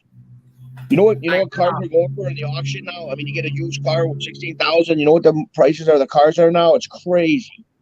Oh, really? Oh, for used cars, and plus 16,000 is like brand new. You know what that would go through in the auction? Big money, no matter what kind of anything with like low miles like that. Forget it.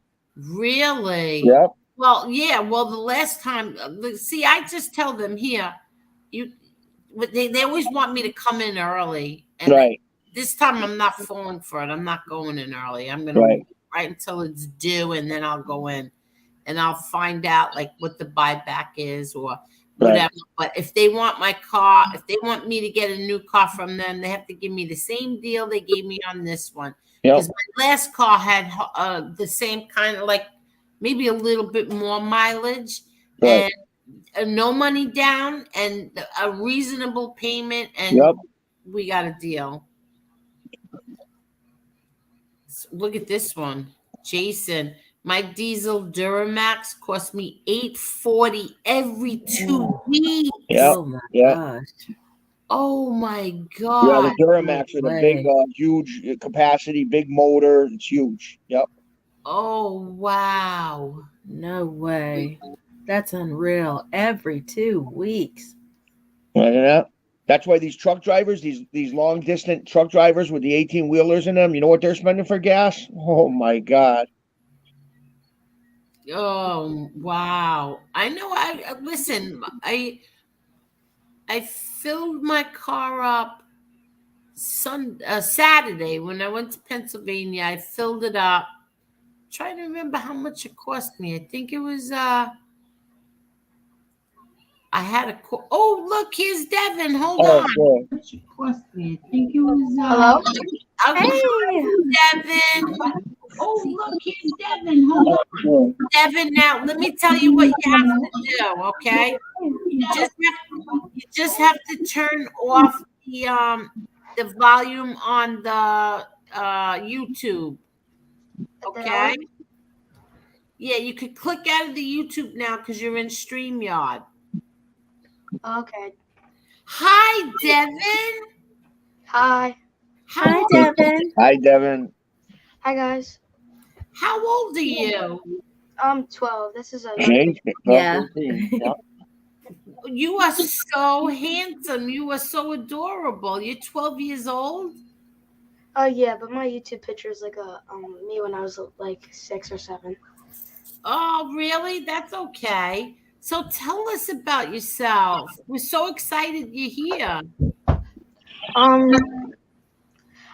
really like doing acting and modeling, so that's what really got me into the thing. I took classes and everything, and I also took dance classes.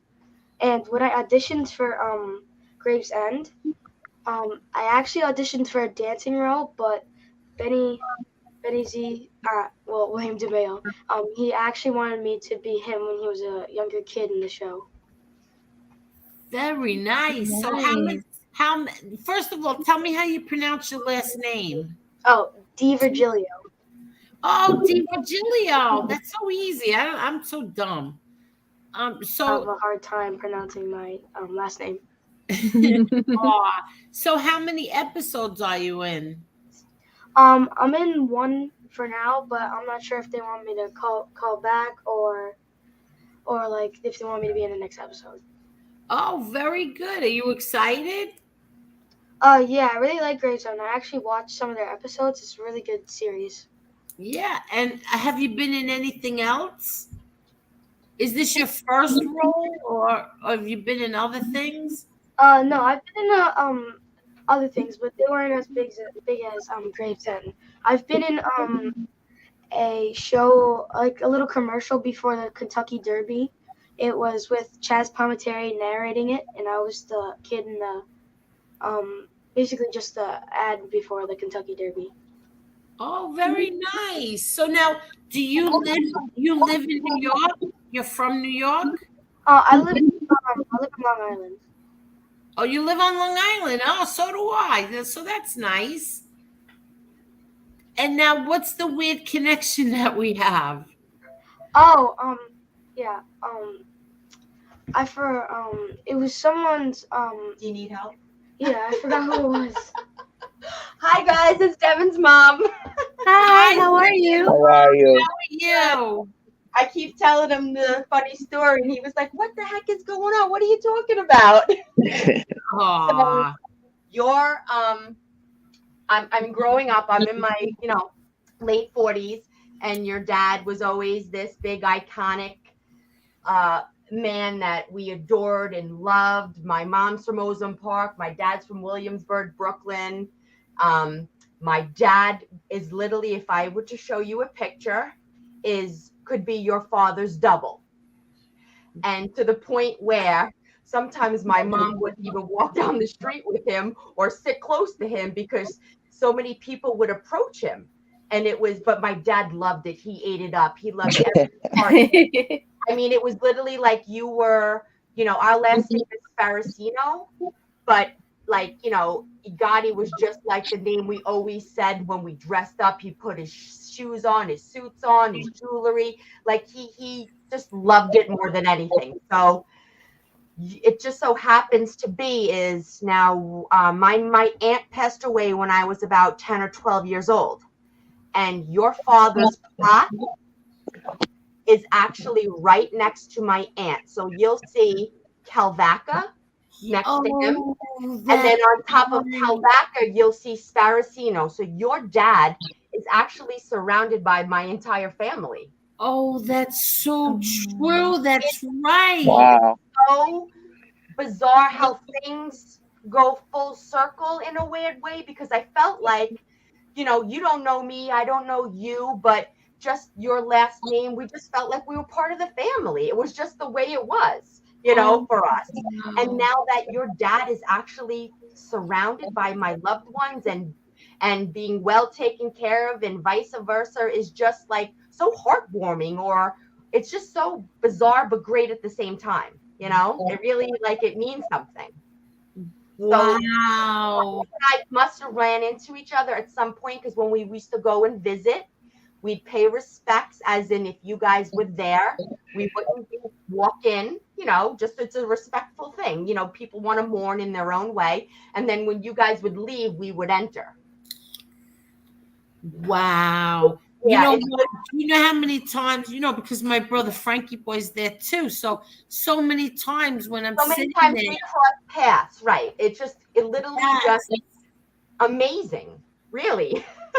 Yeah, and sometimes you just wander, and I would always sit there, and I always try to figure out, is somebody new here? You know what I mean? Because all these years, it's the same. And you don't know who's next to him, right? Exactly. You don't know who's laying or surrounding him. And but we knew who they were being comforted by and who was next to him, but I get it. You wouldn't know who he was comforted by, Yeah. But great Italian people. We come from, my dad's from off the boat, Sicilian, Palermo, Bagheria. My mom's Napolitan. I mean, you got the gang all together. Oh, wow. That's something. It's crazy. Yeah, that is something. Because I do always, when you're sitting there. Absolutely. And you look at the name. I've seen that name and over and over all these years. Wow. Yeah, it's crazy, right? Yeah, and now look at Devin. He's so handsome. Well, thank you. You have a very handsome son. Yeah. You must be very proud of him. Yes. Listen, I knew nothing about this industry, and he was so persistent as a little boy. Mom, I want to be on TV. Mom, I want to act. Mom, I want to do this. And it's a scary world out there to put yourself out to where your mom knows nothing about this industry, you know? And we've done a couple of things here and there, but by the grace of God, William DeMeo hired this kid, and we have a new family. We have a new Gravesend family. They are truly amazing people. Absolutely. That's so nice. Well, listen, William is a great guy. Right off the bat. Yeah, right? It was like, sometimes it was like a little too good to be true. You know, there are other people like us out here still in this world who are genuinely care about each other, who are loyal, who think, you know, family, and that, you know, they're still out there. You know, just fortunate and lucky to run into them. You guys are blessed for your first big acting experience to be around them guys, and like you said, a whole nother family of guys. You're blessed to be around them guys for your first time. Oh, absolutely. Yeah. Absolutely. Wow. Devin's looking at me like, okay, Ma, can I talk? Aw, that's so cute. Aw. So now what else? So you've done commercials, you said? Yeah, and I was on this little episode on Amazon Prime. It's called Creative Galaxy. I don't remember what episodes I was on, but I was on 2 episodes, and it's basically about how you can like craft stuff with your own food, but also eat healthy. It wanted you just to be creative at the same time eating healthy. Oh, very good. That's And nice. do you always eat healthy? No.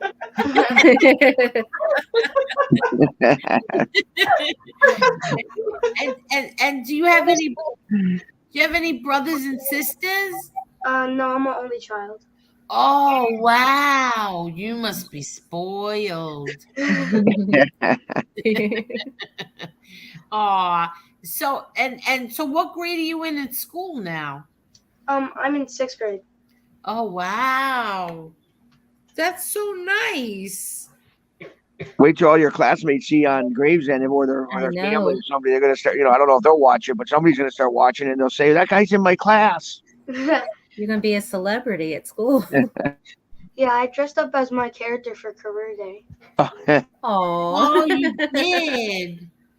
So now, did William tell you that it's going to be on probably in December? Yeah, he kind of told me around what months the episodes were going to be posted. Oh, okay, good. Oh, that's so good. So now you don't know if you're going to be in more episodes? Yeah, but I'm pretty sure he'll notify me or something. Okay. So then you're probably going to go to the big party. Don't say where, but you're probably going to go to the big party. I'll probably see you there. Yep. Yeah, I'll see you there, and I'm looking forward to meeting you and your mom and your grandfather. Tell him. Oh, my grandfather passed away this year actually. Oh, he did. I'm very sorry. Oh, I'm sorry to hear that. Very sorry.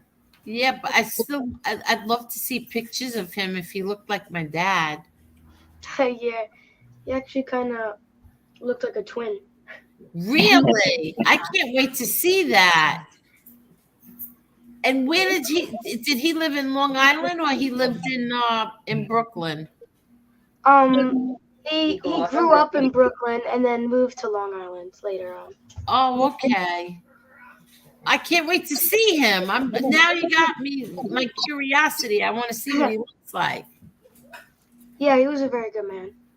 I'm sure he was. Look at you. You're a very good young man. Right. Very well mannered, very polite. Very well spoken too. Yes, very well spoken for 12 years old. Yes. Thank you guys for having me here, though. Well, I'm sorry I didn't hear you. I said thank you guys for having me here. It's really good meeting you guys. Oh, same here, Oh Devin. my gosh, he's so sweet. It was nice meeting you. And you can come back anytime you want. All right, then. Thank you, Angel. Oh, you're welcome. Bye, Thank Devin. you, Devin. What was your mom? Yeah, what's your mom's name? Tanya. I didn't hear it. Tanya? Tanya, thank you for for coming on and allowing your son to come on. Oh, absolutely. Thank you guys. I really appreciate it. Anytime you want to come back, just say drop the link. Yeah, I mean, I just honestly, I can't wait to meet, obviously you and the rest if they show up, but I really can't wait to show you a picture. And just the fact that you even is just mentioning my dad like that, he's literally has the biggest smile on his face because it's only been a month and tomorrow is his birthday. So this means the world to me. It truly does. Just this simple thought of you having a chat with my son means absolutely the world to me. Thank you so much. I appreciate it. Tanya, thank you so much. And I'm so sorry about your dad. I'm sorry. Yeah. And I'm sorry, Devin, about your grandpa. Yeah, that's Poppy. Oh, Poppy? Yeah, Poppy. My father was Pop Pop. Yeah, Carluccio Sparacino. Oh, wow. Yeah. Okay. So I guess I'll see him when I go to the cemetery, right? You know what? Yeah, listen, I'd rather, see you on better terms or something. We're on the island, so, hit us up. Okay, well, you come back anytime you want. Anytime. Absolutely. Okay, I'm serious. Anytime you want, just say, drop the link, Angel. All right, cool. All right? All right. All right, you take care. Bye. Have a nice night, guys. Bye, guys. Thank you. And thank you for coming on. You're welcome. It's been blessed here. Oh, you are a sweetheart. Oh my gosh, what a sweetheart. All right, bye. Bye. Bye. Bye. What a dog. What a gentleman, little gentleman. Right? Little gentleman. Wow. You could tell he had a good upbringing, the way Yes, he did. the way he carries himself. You could tell what an upbringing. Aw. He had such a sweet voice. I mean, but it's very articulate and well spoken. Honestly. Now he got me wondering about his grandfather, how much he looks like your father. I'd like to see the picture. I'm dying to see a picture. Exactly. I'm dying to see a picture. And you know what? It's amazing because when you sit there and you look at the you look around, you're thinking, and then you look and you see like the name. That name's been there forever. Like they are all around. Yeah, they are all around my father and my brother. So I always see that. Yeah. Wow. Imagine how things work with all the people in that cemetery, and then he happens, like you said, full circle. You're sitting there, you see the name, then he gets a job with William. He happens to call in. You know what the odds of that are? Yeah, exactly. Wow. Mo, thank you, Mo, for the super chats. Did anyone see me roasting FPS the loser last night? No. Where were you doing that? I didn't. Were you here in this chat? Because I feel really bad. I didn't get to read any of the chat last night. The few that I did read, they were really mad at me. Yeah, they were like really mad. Like, why is he on here? Yeah. Get him off. But I didn't see it until it was too late. Yeah. And I apologized for that. I'll never ever do it again. Yeah. Netta Featherstone. Oh my God, so sweet and great manners. Yes, Mama's doing a great job. That's right, she is. Yes. That just lifted my spirits. He has such a sweet voice. Yeah. He did. He Yes. did. Watch 5-10 years from now, he'll be in some big movie star. We'll say he was on the show. Remember? Yeah, exactly. He'll be a huge movie star. Yeah, exactly. That's so true. Yeah. Look, yeah, Jason says they say everyone has a twin. They do. I hope not. And Chicago Muscle said, if anyone has not watched Gravesend, make it a point. It's cool. Yeah, everybody does. Last night, chat was wild. Yeah, it was. Do not feel bad, Angel. It was hectic on here. Yeah, it really was. Hi, Mr. Smith. How are you? But it really was so crazy. I was getting like so confused, and then listen. I don't want to like. I was exhausted. Was anyone else exhausted last night? I was exhausted, Yes. like I went to a riot. Yeah. I laid down and I was like, forget it. I was like somebody knocked me out. Yeah, and you want to know something? Like I thought I put it on private, and I didn't. And then, like, so I was okay. All right, it's on private. But then when I got up this morning, I said, "Oh my God, I never put it on private." So, and I have to say, I was very embarrassed, and I beat felt like you myself this up. morning. Yeah, I beat myself up all day. But it's never ever gonna happen again. Never. Positive vibes. That's Yeah, right. absolutely. Look how nice. Look how nice. Who thought that Devin was gonna come on? Little well-mannered 12-year-old little boy. Like him, the show with when things happen unexpected, that's the best show. Like that basketball player, remember? Yeah, remember that? The basketball player. Yeah, when things are unplanned is when it's the best. Yeah.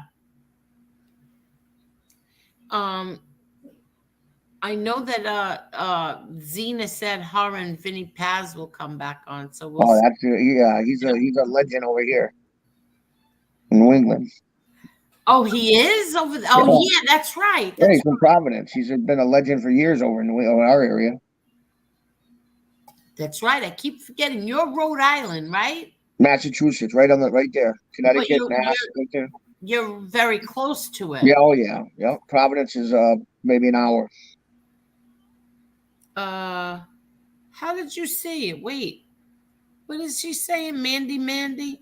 I saw his grandfather's pics. I can see it. How'd you see his grandfather's pics? Hold on.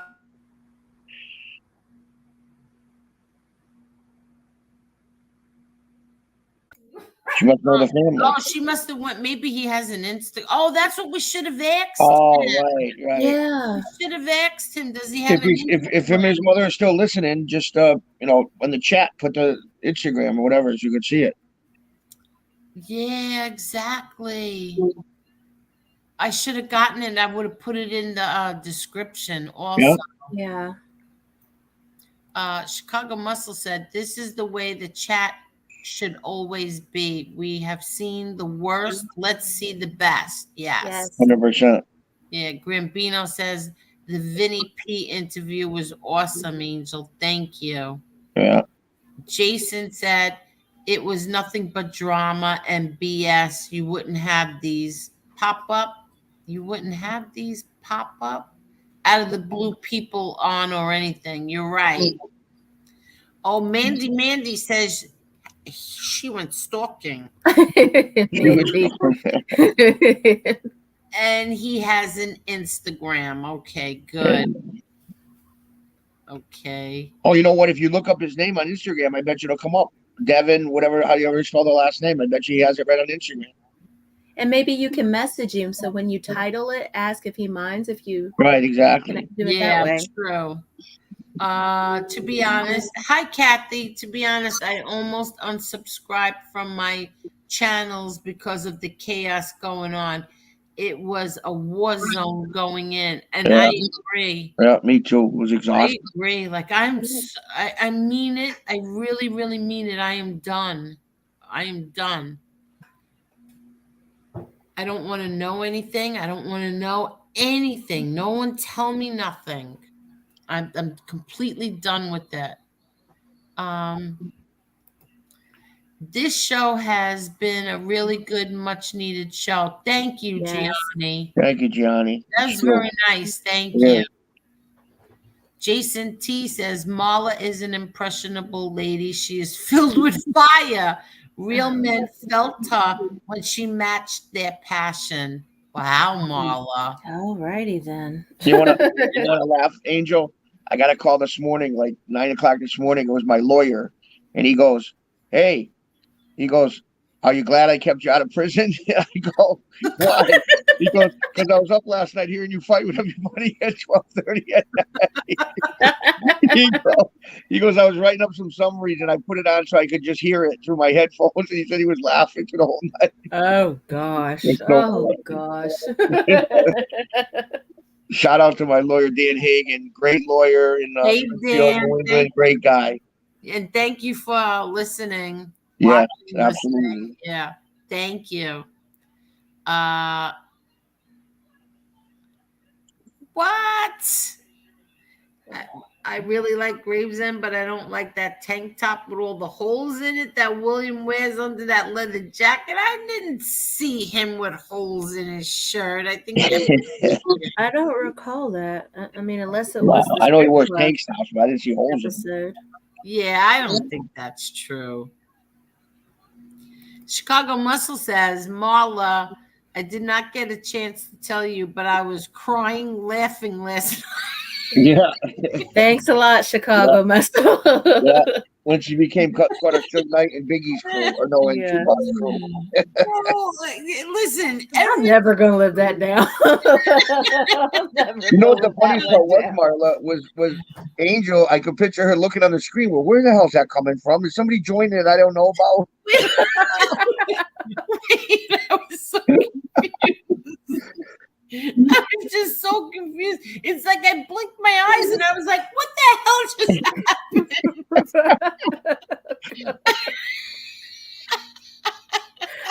Oh my gosh. It was like the Exorcist scene. You know, the Exorcist What? scene? She goes into a crazy voice. That's exactly what it was. Yeah, I swear to God, I was waiting for the cross to come out into the screen. I didn't know what was happening. Let me tell you something. I watched it this morning, right? Because I said, oh my God, I didn't put it on private. I put it on private right away. And then I said, let me just watch this again. And when Marla, I was like, oh my God. I'm glad you guys can't see me right now because you've never seen a black person turn red, but I am completely red right now. Oh. No, I was just like, oh my God, like I couldn't figure out where that voice was coming from. And I got to be honest with you, I was laughing so hard because he was saying when you were going crazy, this is exactly what I wanted. And I was dying because I was just laughing because it was like, it just was a funny thing. Oh my God. And then when she sends me a text message and apologizing, I'm like, when I woke up this morning, I was like, oh my God, I really showed my ass last night. I wasn't even drunk. That was the bad thing about it. I wouldn't want you having a few drinks and, doing something to you. Holy mac. But are you relieved it's on private? I mean, I didn't care one way or another. But she owns it. She owned it last night. She'll own it. She don't care. That's funny. Own it. Yeah. Oh my God. Chicago Muscle says, Angel, my videos are safe now after Marla.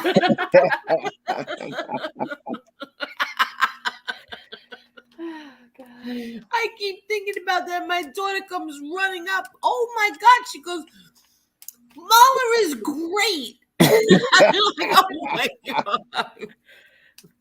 Oh my gosh. I couldn't even understand what the hell she was saying. I told you need an interpreter. You do. Oh my God. It's like you could catch every third word. Like there would be two words you didn't understand, then the third one would be one word and you could understand it, then two more. Everybody's saying Marla was sexy as F, to be honest. What is wrong with you people? That was psychotic.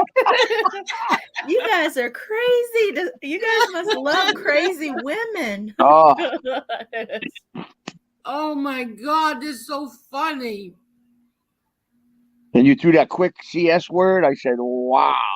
Right there. Oh my God. Forget about Josie. Marla's my new girl. Oh my gosh, you guys. Whew. That was went triple gangster last night. Everybody is saying Marla went triple gangster. Oh my God, I can't. Grambino says, always said when we come to Angel's house, we leave our trash on the curb. No trauma zone. Oh gosh. Oh goodness. Let me see what else. Shelly is laughing.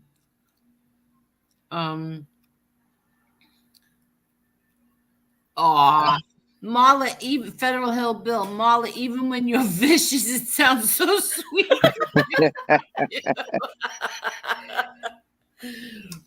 Oh my God, that was funny. If your boyfriend ever gets wise with you, Marla, or says anything you don't like, just play that clip for him. Oh, he was happy it wasn't him. He's heard it. He's heard it in real life. He's heard it in real life. Oh my God. Look at this, Tony. I'd love to hear it again. No. In her best day, she couldn't remember what she said. I couldn't. I could not. That was off the cuff. Yeah. Hi, Maddie. It was great. Mandy says, Mandy, I was looking around till I saw Marla's pick at a heartbeat. Did not see that coming. My mouth dropped. The eloquence in every MF she dropped. Even mad, she is classy. That was funny. Was. Oh, gosh. I swear, I kept looking up at the avatars, waiting to see Linda Blair's little picture instead of Marla's. Oh my God. Federal Hill Bill, Angel, Marla, and Chicky. Great show tonight. Oh, thank you. Thank you. Let's go to Chicky's Corner. What is that? I don't know. Let's go to Chicky's Corner. Well, thank you. I don't know what that's about, but thank you. I always like having people in my corner, so thank you.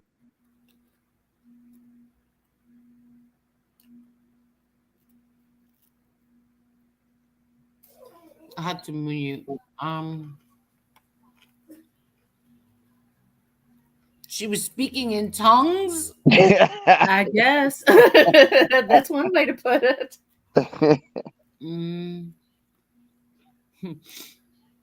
Minnie the Moocher says, I'm going to call it Going Marla on someone. That's funny. That's good. Going Marla, right? Oh my God. Zio said cheers to Marla after that. Drink to that. Oh, that's so funny. We have to find an online drinking game we can play. Would you do that, Angel, if you're already home? Well, how would you know if I really drank it or not? After a couple of drinks, you'd be able to tell. I imagine. Yeah, I'd have to do that while my daughter is home so that she could end this or mute it. No, it'd have to be some kind of show where you had to answer a question, and if you don't answer it right, you drink. And if you answer it right, you don't. You know what I'm saying? That something like that. Yeah. That actually sounds funny. It would be funny.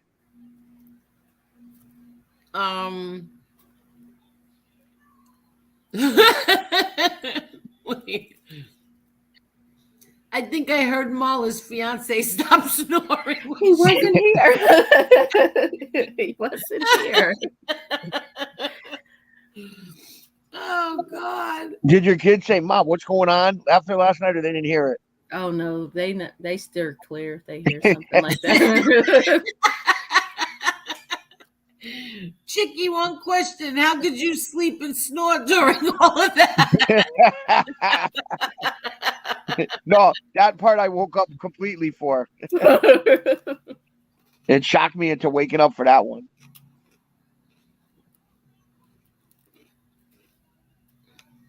Oh, thank you. Agreed. It's a great show tonight. Thank you so much, Jason. Thank you. Oh my God. Oh, I see. No, it's like one of those mesh tanks from the 80s. Oh, okay. I'm not trying to be rude or anything. Oh, I say. Is that what he's wearing? I don't even remember that. Yeah, it must be one of them tank tops they used to have with the little teeny holes everywhere, not like rips. I know what he's saying. Like the fishnet stockings? But little smaller than that. It ain't that big. Yeah. They got them real small. They don't look that big.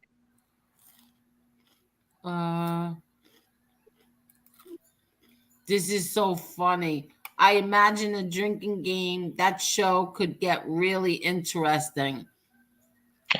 And then if we do the dating show, that would be another fun one. You get a couple people on, and you ask.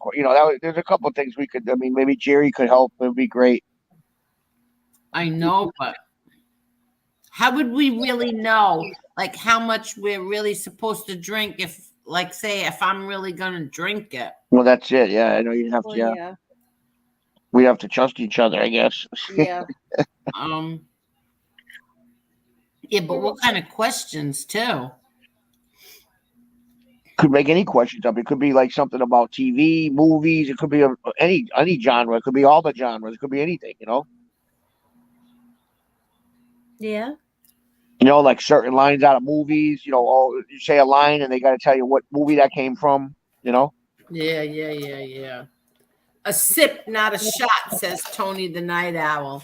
And maybe everybody in the chat could play along. Oh, that would be funny. Oh, yeah. That would be really funny.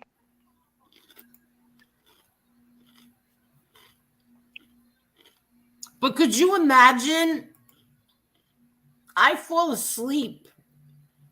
The whole You're chat. already at your house. Oh, after half the night with drinking, the whole chat be screaming. Some people be in love. Other people be fighting. Might make some love connections after everybody starts. Oh my God. What is this?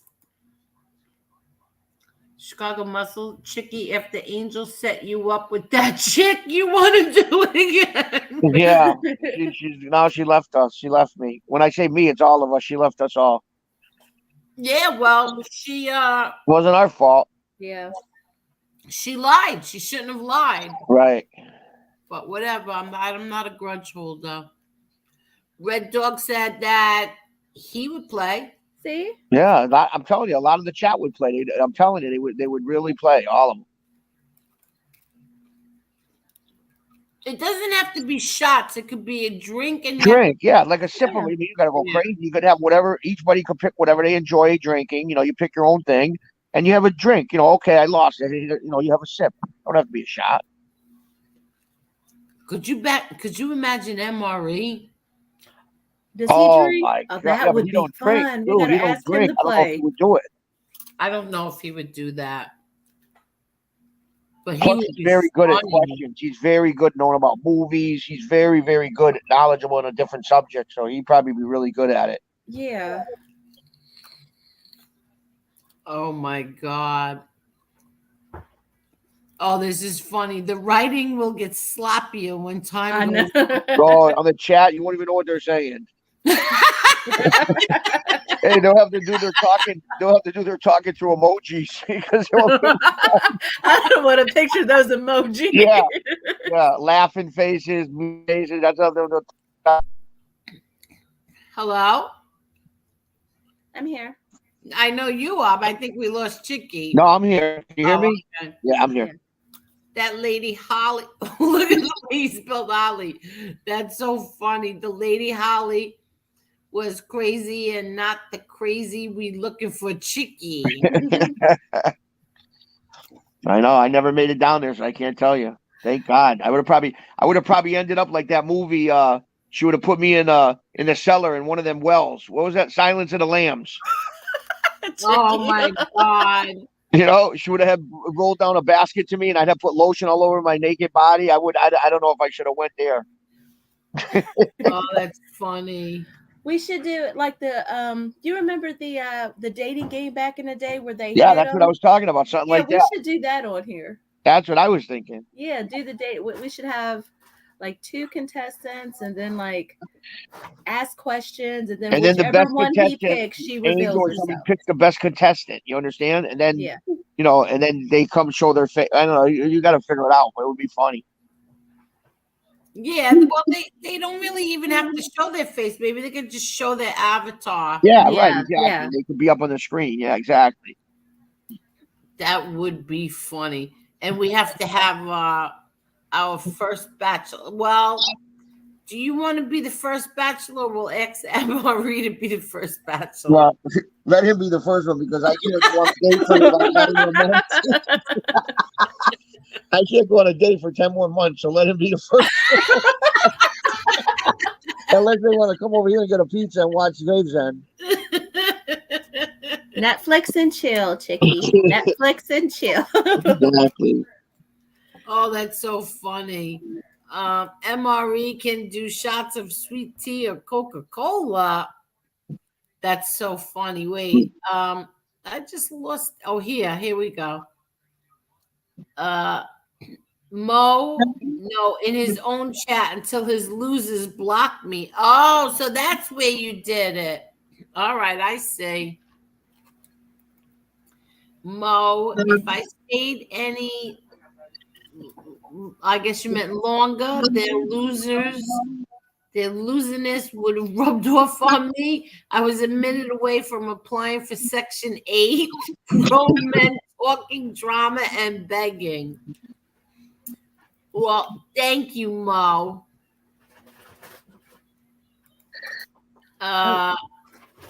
Angel did you a favor, Chicky, because that Holly is I'm cracking up every time I see it. Holly is bat poop crazy.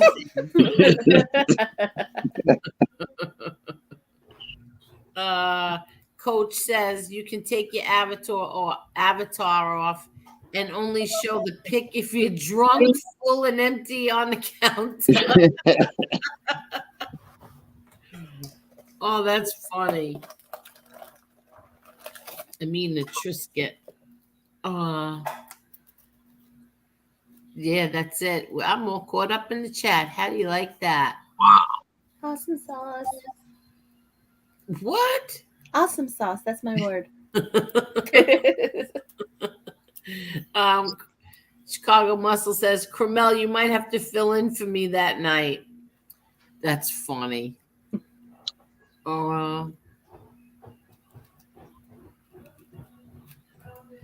I got a mod. You don't want me as a drunk wrench. He'll be blocking. Yeah. Okay. Chicky, have you ever watched Breakfast at Tiffany's? Watch it. Really? No, I never watched Breakfast at Tiffany's. I gotta watch it. Yeah, I never watched it. You never watched it? Never, no. Oh, thank you, everybody. That's very nice. 159 likes. Thank you so much. Good. Thank you. Yeah, that's nice. Yeah, thank you.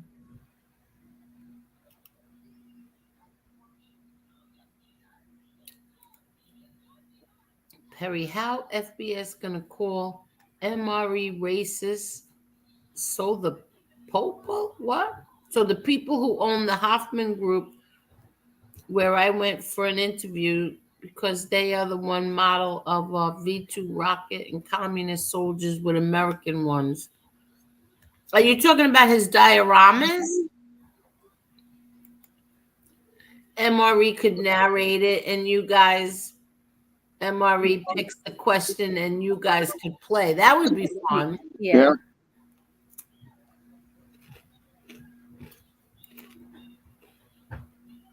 Breakfast at Tiffany's is a great movie. It's a classic. You know, I never saw that. No, you either. Yeah, they say it's great. I never seen it. Yeah, me neither. I never saw it. Did you heard see the song? No, I never saw it, but I heard the song. No, I heard that. I was going to say I heard the song. I heard the song. The Breakfast at Tiffany. Yeah, I heard the song. I never heard this. I got to watch the movie. What's it, like 1950s, 60s, something like that? The movie? I think it's an older one.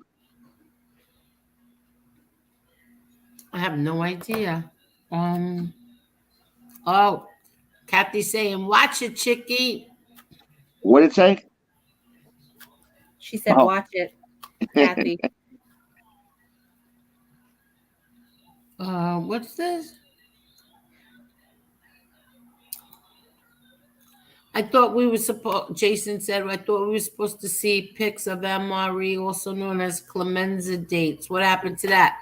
What Yeah. happened to that, Edwin? You're supposed to bring your two nieces on, but then again, I could totally understand why you wouldn't want to now. Right. I totally get it. Holly go lightly. No.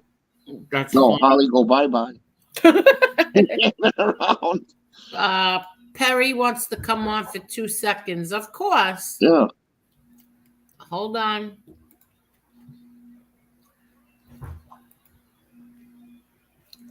Oh, Edwin says dating only permitted with marriage intentions. Them are the rules. What do you think of that? Well, but then how's he supposed to? We have to see him before we can marry him off. Exactly. We can't just marry him off to someone we don't know. Right. Wow. Cromel says 1961. That's the year I was born. Wow, 19. That's different. Yeah, it must be like a. Yeah, that's. I gotta see that.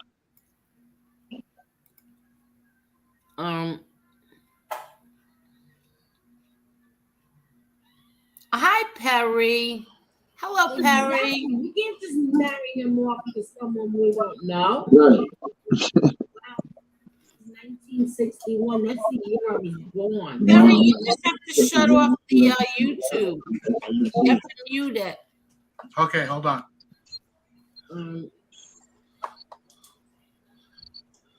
Okay, yeah. So the other day when I went to my job interview, it's a real estate company called the Hoffman Group, and they had a bunch of dioramas. They had castles, they had American soldiers. So when I went in to get interviewed, the interviewee was a black lady. She was really cool.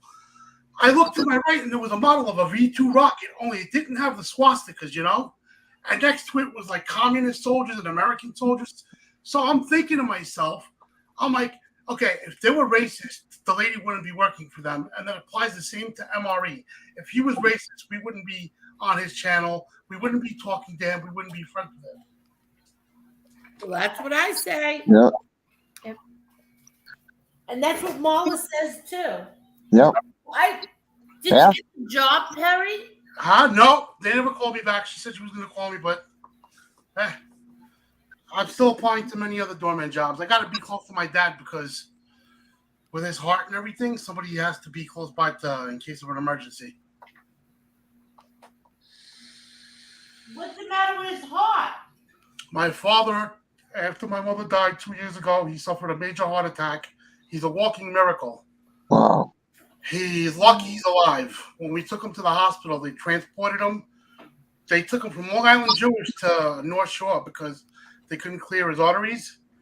And they wanted to do open heart surgery, so I signed the papers. And I told the doctors, so long as the heart attack's not really bad, go ahead. Well, I went home that night, and then it was like afternoon. It was like 4 o'clock. The doctors rushed me back to the hospital, and they're like, we can't do open heart surgery. If we cut your father open, he's not going to make it off the table.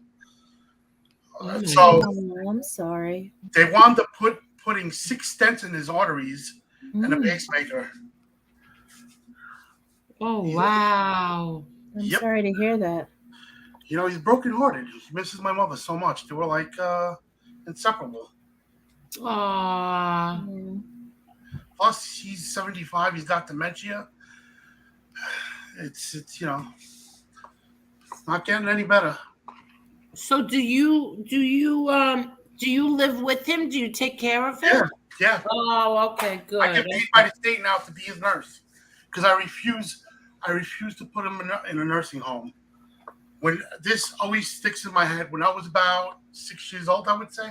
Yeah. We were in Greece on every summer. We would go to Greece and stay with my grandmother, my father's mom, and a village friend that knew my dad since he was a baby.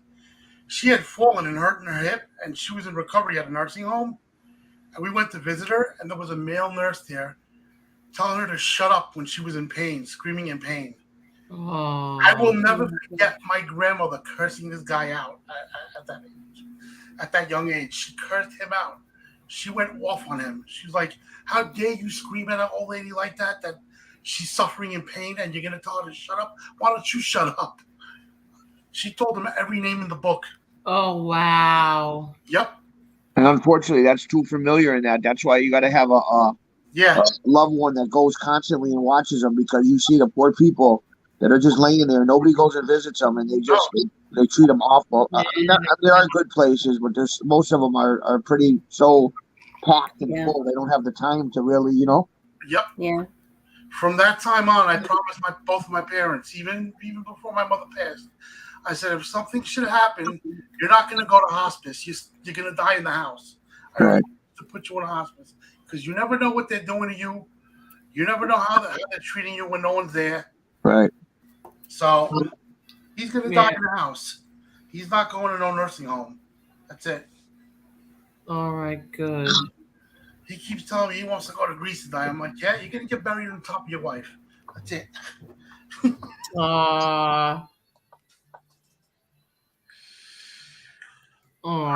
So you're looking for a job? Yeah, a part-time one. Something where I can take care of him and, make extra money to... You should try out for Gravesend. I should. As an actor. I used to be with this, but I don't know if this place was a scam. It was a company called Explore Talent, and they kept hounding me to audition for things. But one day they wanted me to do a Zoom, and then they wanted me to pay for a membership. So I was like, I don't know if that's a scam or not. I never did it. Yeah, because I would say a lot of times they ask you for money, like, we need $89.99 to put your picture in the file. I mean, there's always stuff like that too. Yeah. Oh wow. No, but he's got some nerve. There's always stuff. Oops, sorry guys. He allows people to go on his channel and spew racist slurs, say all this stuff, but it's okay. But it's not okay for us to believe MRE now. I don't think so. That's how things work in life. Hi, Damien. Is this really Damien? What's it say? Well, yeah. Let me see. Yeah, I got the thing. What's it say? Hi, Angel. Yeah, that's Damien. That's him.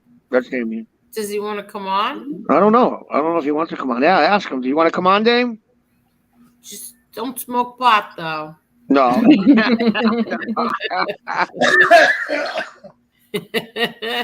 funny. What she did last night. I was clapping in the background here. I was clapping. I was like, yes. Come on, Dame. To him. Oh, have a good time, Chicago Muscle. Angel, my wife is demanding me to go have a few drinks with her. Love you guys and talk soon. Gotta roll. Night have off. a good night, Chicago Muscle. Drive safe. Drive safe.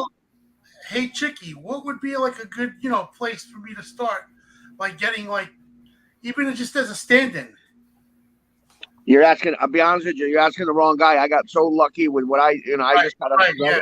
I'm telling you, I know people that go to school for it. I know people that they're for years and years going to special classes. Uh-huh. And in my case, it was just I knew somebody, and I was a blessing. I mean, I went there just to kind of be a guy in the audience. He said, "Hey, we're gonna fill the audience," and the guy met me and he goes, "Well, wait a minute, what, you want to try this part?" And I did it, and they said, "Okay." And I mean, it was like a 1 in a million thing. Mm-hmm. There's so many people out there now with this acting thing. There's so many people out there trying to do it. It's just, it's so saturated. I don't know how anybody would do it today. I really don't. Those companies, they pop up all over the place. Yeah. What did it say here? What? Chicky Mo says Chicky's pic looks like he says "yo, cuz" a lot. No, that's Stevie Materano in Florida that does that. Yo, cuz. Angel, did your father like jazz music? Did he like what? Jazz music. I'm not sure. My father liked everything, but that jazz is a good question. I have to ask my mom. I don't remember us ever having jazz in the house, but right down the road from my mom's plot. Louis Armstrong is buried right next to her. Oh wow, really? Flushing Cemetery, yeah. Oh wow. A Russian cemetery, did you say? Flushing Cemetery. Oh, Flushing. Oh, okay. Oh wow. There's a few jazz musicians buried, famous jazz players that are in Flushing. I just looked it up the other day. Well, wow. I could see Chicky winning it all on The Price is Right. Chicky Chickatelli, come on down. With my luck, I'd be running down to the stage and I fall, trip, hit my head on the stage. It'd be awful. My luck. No, I always say that too. You know what I swear to you, it's funny he brought that up, whoever brought that up. I used to remember when they used to spin the wheel, they'd get up there and they'd spin the wheel and it would, that big wheel, they'd spin the wheel at one part of it. And I every time I used to watch it, I'd say, my luck, I would like get too close to the wheel and my head would hit me and it would suck me under and spit me out the back. I used to always think that when I watched it. Mandy says I could see Chicky winning it all on The Price is Right.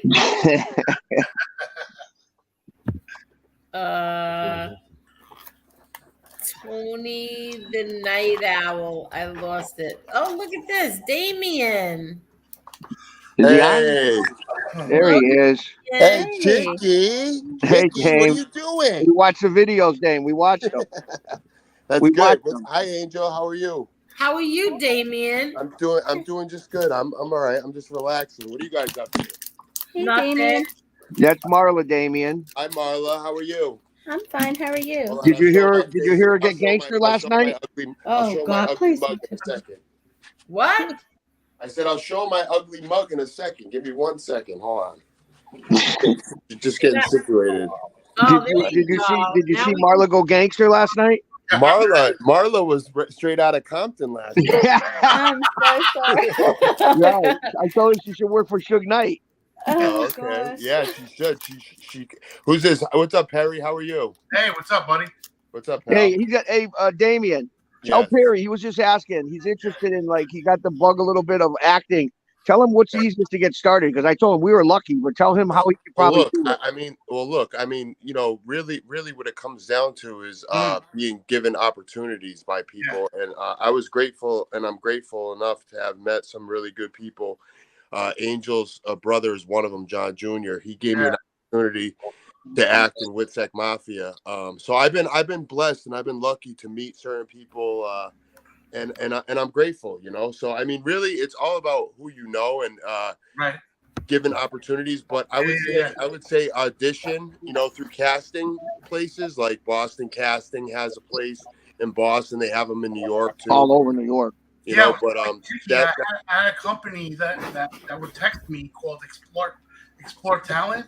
Okay. But then they wanted money from me, so I was. That's a scam. When they want money, when they want any place that's casting you right, and they want money from you, they're supposed to be giving you money, not the other way around. You know what I mean? That's what I figured. Yeah. So I was like, no, I'm not gonna even bother. But as far as I mean, look, this is a cutthroat business. Everybody's trying to get the next, role. Everybody, the way actors look at it is, why am I going to try to help somebody get a role if I'm trying to get a role myself? You know what I mean? Actors, that's how they think. Now you got guys like William DeMeo who put all his friends in his show. He helps all the people around him, and that's kind of what I did with Hungry Hill. The show that I wrote. I wrote a show with a friend of mine, Brian Hoyle, about an Irish gangster crime drama, basically, with MMA fighters in it. There's this MMA spin to it, too. And basically what I did was I put all my friends in it. Chicky's on the show. A lot of my friends are in the show, and I get all my friends around me an opportunity, Yeah. So we're going to be hopefully filming that soon. We're looking for a financial backer right now as we speak, and that's the most difficult part of this whole business, Yeah. So if I could give you any advice, man, it would be to just don't ever give up, man. If you really, really want to do it, just don't quit, just do the best you can to try to make it happen. You know. Damien, tell them about when you were down in Miami shooting Woodsec, the experience with Brian and who you played and Oh, it who was Brian played. incredible. Well, it was incredible. I mean, John took so good care of us. I mean, he's great. You know, I mean, we got down there. We stayed in the Trump Tower Hotel in Sunny Isles, Florida. We had a driver for most of the time that we were there. They had a rental car that we could all use. John let me go pick up my girlfriend. I picked up my girlfriend. I brought her to the hotel with me, and she stayed with me for most of the time when I was down there. And no, it was just a great experience. And I mean, being on set with Peter Gotti and some of the guys from Brooklyn and from New York, and networking with people. Ian Morales, the filmmaker who acted in Woodsec with me. I just created some really, really strong friendships when I was down there. Yeah. And that's really what it's all about for me, man, is creating good friendships with good people, and I was grateful enough to meet some really, really, really nice people down there. So it was a great experience. I had a lot of fun, and I look forward to seeing it. I can't wait for it to come out. Angel, you got any news? You got any news for us? I gotta watch it. Angel, do you have any news for us regarding it? Not yet. Okay, all right. Wait, I had a picture and now I can't seem to find it. Hold on. I know Jerry did the picture for me, but I guess I have to. Oh, here, but I don't know if you're in this picture. Let's see. Is that the one with the old car? Yeah, tell us who's in this picture. Yeah, he'll tell you. One looks like Brian, Damien. I don't know if it's true, no? Okay, so I'm not in that picture there, but that's Brian. In the middle with the white, right? Brian is with the white. Next to him is a guy named Rob. Then there's Ian. Then there's Ian Morales is behind John. On the like right in the middle of Peter and John is Ian Morales, and then that's this Russian model who was, I forget his name. I didn't really. He didn't speak the best English, but another really, really nice guy. All the guys that were on set, and then Peter Gotti, obviously. Peter's awesome. He's from Gravesend, right? Yeah. Peter is in Gravesend, and he's a great actor, and he's just a nice person. Just a really. Peter's really nice. Oh, he's a sweetheart. He really is. But in Woodsec Mafia, he plays Barboza, right? Yeah. So I acted in the scene with him. Basically, I play Teddy Deegan, and I get killed in the show. But it and it happened in real life anyway, so it's common knowledge. It's not like I'm blowing the show up. I mean, basically, yeah, right. The episode is about Teddy Deegan. The episode is called "The Murder of Teddy Deegan." Basically, the show was basically about Teddy Deegan, who got killed. Basically for being a cooperator, but it was a big high cover up by the government, the federal government, basically. And it's really, really good. I did a scene with Peter, and Peter, like I said, is just a sweetheart. He's a really good guy, and I'm grateful that I got a chance to work with him. Hey, Dame. What's Tell up? Angel in the chat about the morning we went to for the movie Pep, the picture coming out. Pep, what happened when we went? Tell them the story. What happened to you, and then what happened to us? Oh my God! So my friend Jay Gioni's an actor, and he's in Hollywood. He's friends with James Matteo. James Matteo was in Band of Brothers. James Matteo is a really, really good actor. He was in Hook. He was in a ton of movies. He's in The Offer right now. In the show The Offer right now. Yep. Anyway, so James Matteo took a liking to me when I went to meet my friend Jay Gioni, and Jay Gioni kind of made the introduction to me with James Matteo in Hartford, Connecticut. So it's right here by Springfield, Mass. Hartford's the next city pretty much closest to us. It's like 35-40 minutes away from Springfield. So I went and met Jay, and James Matteo was like, "Hey, you got a great look. You want to be in this movie?" And I was like, "Are you kidding me? Yeah, of course I want to be in this movie." So basically what had happened was he's like, "All right, I'll tell you when to show up on set. You show up this day." And I said, "All right, well, I'm going to bring Chicky with me." He liked the way Chicky looked too, and he said he might be able to get him in as well, I showed him pictures of Chicky, and then he said, "Bring him too, So then I ended up bringing Brian, my friend Brian, too, and me and my girlfriend show up to the set, and Chicky and Brian show up at the same time. You know, hug and kiss them. We both walk in, and basically they tested for COVID. I felt normal. I felt fine, and basically I popped that I had COVID, and I was just like shocked. I'm like, there's no way. I don't have COVID. I feel fine.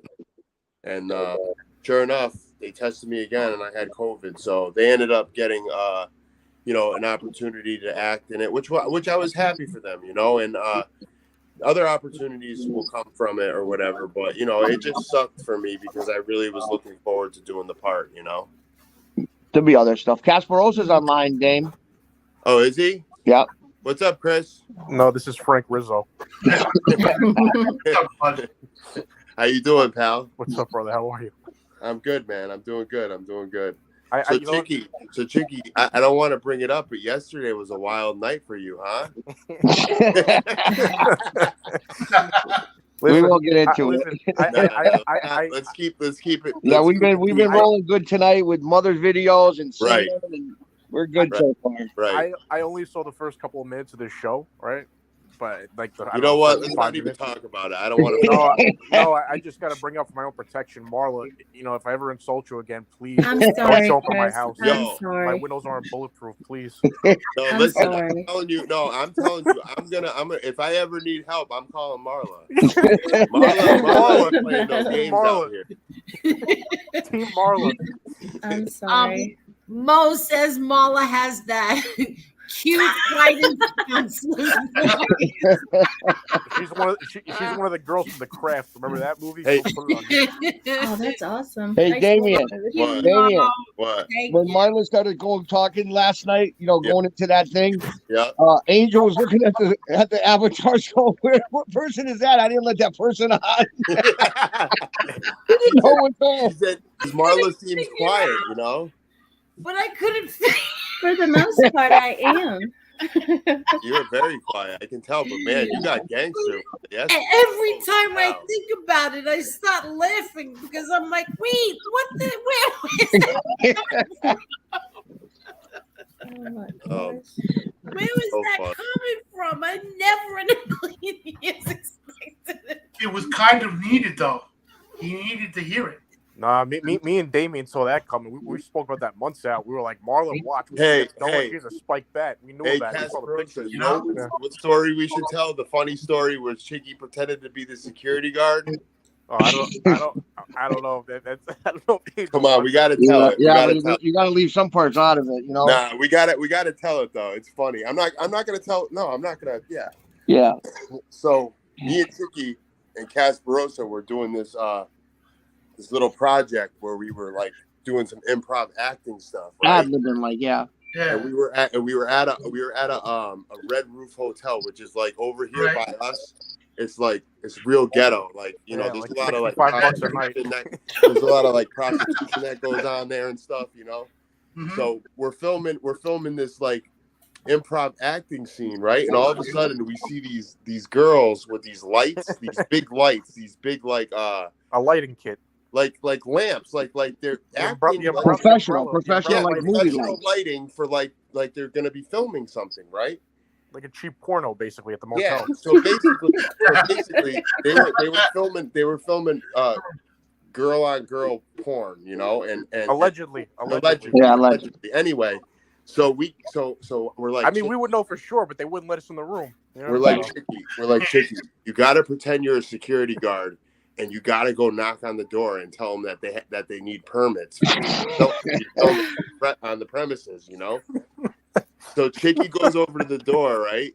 And for like 10 minutes, he's like, "Security, Chicky, you got it, Chicky, do it. Come on, do it." No, come on. Yeah, security. You got permits, ma'am. Security, you need permits.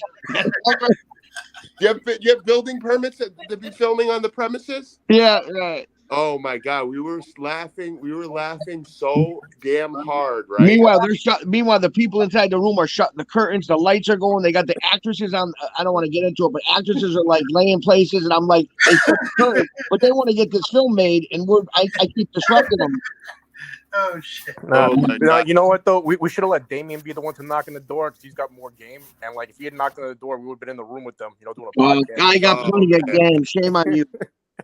Nah, bro. That Red Roof Inn, they probably have bed bugs. I'm good with. Yeah, Angel. I remember I asked because I was initially going to stay at Chicky's with Chicky when I went up to Springfield to hang out with them. But then when I got there, I was going to give you up my bed. Yeah, I know it was weird, but it was like, but then like I went to go stay at a motel instead. But I think I asked, I don't remember. I think I asked Damien like where I should stay, and he says, "Yeah, this place, the Red Roof Inn," if I remember correctly. And I get over there and it's nice, whatever. And then like in the middle of the night, I hear like drug deals going on in the parking lot and everything. Yeah, Like, yeah. where am I? Hey, look, man. You told me you wanted somewhere cheap, and I got it for you. So. Chris, you're lucky it worked out that night that you didn't have to sleep at my house because who knows what would have happened. You never know. At 4 a.m, we've been sleeping and the door would have came off the hinges by the fence. That's one of the reasons why I was like, you know what, maybe I should go someplace else. I was like, you know what? Me and my nephew were living there. Chris goes, I think I'm just going to go to a hotel. No, I remember I told Angel's brother later on. I was like, I was up there, but I don't know, something. I was just, you know what, if his nephew is who they accuse him of being, it may not be the best thing for me to stay there. That place might be under surveillance, and I don't want to be there, when the door comes flying in. Because imagine the newspaper articles after that. Oh, Gotti's producer, Springfield. What was he doing there? Yeah, right. Yeah, I know. It would have been the next lie article in the paper that you were there for something. Trying to set the phone up so I don't have to hold it. I got to stand here. What the hell I'm doing here? You guys are like, what the fuck is he doing? No, it was funny when Chicky got out of jail like the first time before he turned himself back in to just like, because he's like, I'm just gonna go do my time. He just turned himself back in. He gets out. He calls me at like 1 o'clock in the morning, basically laughing. I was like, what is this? I didn't even know he was out. He calls me in like the middle of the night, basically, just like he's laughing, telling me these jail stories. I was like, dude, I thought you were in jail. He's like, yeah, I got out. I was like. Angel, I gotta say though, it's good. Chris is good. Damien's good. When you're in jail, Chris was sending coffee like you could get coffee packets with like a big thing with coffee and donuts. You could get they send a package in. You know what I mean? Chicky, he was sending you stuff too, right? What's that? He was sending you stuff, right? Yeah, coffee. I was trading it. It was the best trading stuff. Because I don't drink coffee, but a lot of people love it. I was trading it. No, I Chicky, as I told you, I would have just put money in your books, but I figured this would go farther, because it would. No, it was better, and plus they had other packets too. You could get like there's like I don't know how many different packages on that. Oh no, it was BS. It was all like candy and stuff. I was just like, what is? They don't have like any like healthy foods. That was I know it was all chips, and people used to go crazy for it. I never got it. They used what am I going to send this guy spam and like? Yeah, exactly. Big Chick. So how long you been on for, buddy? Well, I think we're going on like 9-10 hours now. We're gonna make it. How long are you gonna make it for? Dave, we have fun some nights. We laugh, and I swear to you, we don't even know where the time goes. And we look down and we're like, "Oh my God, it's 6 hours, 7." I mean, Angel will tell you. Yeah. Listen, the show ends when Marla says that it ends. No. Right, Marla, are you Marla ends it. He wants to. What is it? Are you the El Capitan? Are you the? No. Apparently, that's my new title on here. I got a bunch of marriage proposals last night. Absolutely. Like, you guys must be attracted to crazy women. That was psychotic. I'm embarrassed. You got marriage proposals, and my girl left me. Holly. She don't want nothing to do with me. What did you do to her? Now? I didn't do nothing to her. It was just, I guess, bad circumstances. Marla, you have an accent. Where are you from? Originally, Morgantown, West Virginia.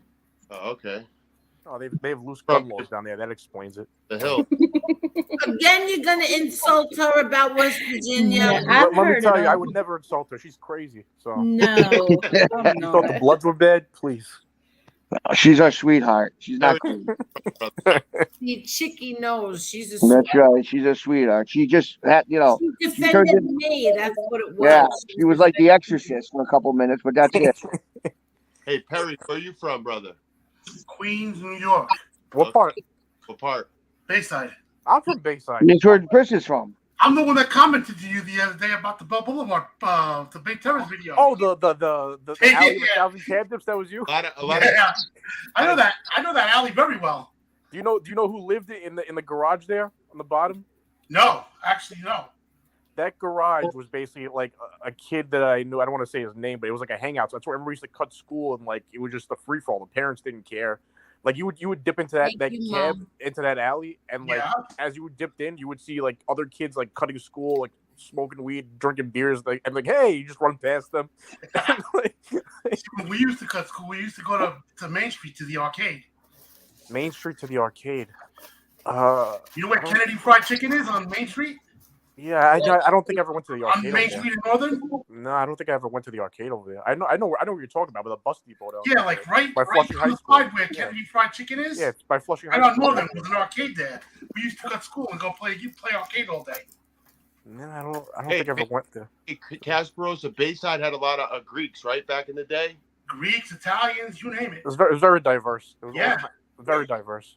There was like everything except for like black people and Indian people, but there was a lot of Koreans, a lot of Jews. There was black people in Bayside too. Not well. I'm thinking about Bay Terrace really. Bay Terrace, yeah. Yeah, but Bay Terrace, it was very diverse, but it was very diverse. Chris, we were in that area that time we came down and we had cigars and that nice area with all the bars and restaurants were. Was that what's called that place or no? Yeah, yeah. Long Island though. Yeah, that's Bell Boulevard.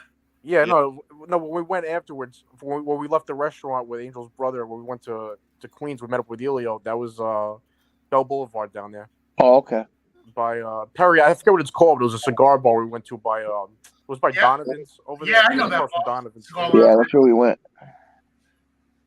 Yeah, that was cool. They had they had Angel. They had your father's barber chair. Oh, that was in one in Long Island. Oh yeah, that was Long Island. That's right. They got your father's barber chair, Angel. Oh really? Yeah, the one that the original one from like 30. Yeah. John said the one that was in the. I think it was in the social the Bergen. Yeah. The Bergen. Yeah. Oh wow. Matter of fact, we took a picture with your brother sitting in the chair. Really? Yeah, I got the picture of me, Damien, Big Steve, and your brother's in the chair, sitting in the barber chair. Yep. That was a good time. I saw that one. I think that's been up a few times. I saw that. Yep. How you doing? Who you talking? The name cut out. How you doing, Angel? You doing good? Better tonight? Yes. You're happy? I feel better now. Yeah. No, I hear you. I feel better now. Last night I was shut up. Today it becomes toxic, you know. It's very. Were you watching last night? I watched. Honest, I watched for a little while, and then I just couldn't listen anymore. To be honest, I fell into this whole trap myself a long time ago. I know you know, but you know, and it was toxic for my life because look, I'm the kind of guy, to be honest with you. The way I grew up is if you talk shit, you get beat up. That's. I know. I got mad at you for it. Yeah. That's like, look, I'm just a hothead and I just defend my friends and I go crazy. And Chicky will tell you, like, I'm a loyal person, but I have a hot temper. Like I really do. I have a problem with my temper, you know, and just like I'm not used good for you. I grew up in an era where we didn't do this. If you had a beef, if you didn't like somebody, you punch them in the face. That's the way it was, you know. So. And what would you do if they went after your sister, your wife, your mother, your girlfriend? What would you do? You don't want to know what 3 weeks. Yeah. You don't want to know what I would do to them because I would do things that would make them hot. Damien, like I told you, we spoke earlier. It was just like I was gonna call in last night, but it was just it's like beef isn't good for you. You know, anybody that's been in real beef before will tell you it's like this is just it's destructive. You know. But the thing is, a lot of these people that talk on the chat like that, you know, like that say things about people and women, anybody, like some of these chat people in real life, in real person, they would never say that in a million years. All they do all day, and you know, it's really sad to be honest with you. Like a lot of these people, it's really sad. They spend their days doing this all day, every day, trolling. You know, being in these chat rooms, antagonizing people, and it's sick. If you think about it, it's really sick to have no life like that, to just be in rooms antagonizing people, and it's the same people over and over and over again. I mean, get a life. It's like it's crazy. Angel's brother said it so perfectly to me one time. He said, "You know what the internet did?" I said, "What?" He said, "It gave a voice to cowards." And It did. That's true. Exactly. 100%. Exactly. Because anybody that's been like in real beef before, right? And obviously there's different levels to it, but just enough to know, this stuff is just like you wouldn't be on here starting with people. You know what I mean? It's like you wouldn't be one of these people pushing people's buttons every day. It's like I mean, like Chicky will tell you, I grew up in Springfield, and here it's normal for 12-year-old, 13-year-old kids to carry guns here. Okay, yeah, it's bad over there. Bad area. It's not a nice This is not a nice place. You know what I mean? And like, what it is like. Look, I lived in New York, and I think New York is dangerous. New York is tough, but look, it's the same everywhere you go. Every place is a bad place. So I think that people sometimes, because I'm from Massachusetts or whatever it might be, they think because they're from New York that they're more hard. It's like an ego thing. Not at all. It ain't where you're from; it's where you're at. You could even be from a nice area, but if you get into like a beef with somebody, it could be destructive in the sense. Like I never forgot it. I remember I didn't always listen to it, but I never forgot it. I remember I was probably 18 years old. I don't know what nonsense I was talking about. Me and my friends, we had some problems with some other kids, or whatever. But one of the older heads, we were at the park. He was maybe 25, and he said, he's like, the only thing beef does is get in the way of making money. And I didn't really understand it, but I understood it later. What he was talking about, like, it's destructive. It takes your focus away from things that matter. It's like, you know what I mean? You're better off just focusing on the positive thing. If somebody brings it to you, that's one thing. But to go out there and willingly instigate it, it's stupid. It's like, spend that time with your family. It's like Exactly. Yeah. It's just, if it comes to you, you deal with it, but you don't go out looking for it. You know what I mean? Right. And I felt like, because I'm a fighter, people want to antagonize me, and they want it because they know that I'm quick to go like this, right? And they love to get that reaction because they're safe behind the screen. You know what I mean? They know that they would never do it in person because, look, I go out to dangerous places. I go to nightclubs that are dangerous. I go to places that are dangerous. Like, I'm out here every day in this town, and it's a dangerous place to be, And to be honest with you, it's like I don't ever run into these types of issues when I'm out just around doing my thing, driving in my car or whatever. Occasionally you get into like a beef, like a road rage beef, someone cut you off or something like that. But at the end of the day, it's like people ain't out here disrespecting me ever, really, like ever, like in real life, and Chicky will tell you, like I said, this is a tough town. So it's like, it is what it is. It just aggravates me when people talk crazy on the computer. It really That's does. why you get the internet. You can't go crazy. Like, I'm not going to get into it, but like last night, shame on me. You go into a chat and because you hear somebody's talking about you, and then I'm not going to get into it because we're doing a great show. But you shame on me for falling into it. But it's just when somebody you just can't get yourself riled up because at the end of the day, it's just stupid. No, listen. Sometimes you got to defend yourself, and there's nothing wrong with that.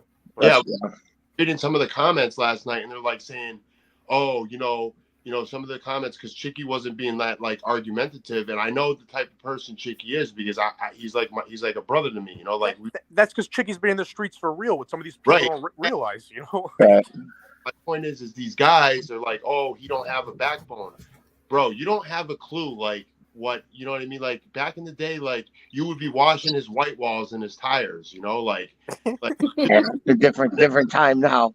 Plus, come on, I'm not gonna go in there and start talking crazy. I'm under house arrest. You know how fast somebody would call and say, "Yeah, he's shredding people." Right. It's quick to call the cops. Yeah.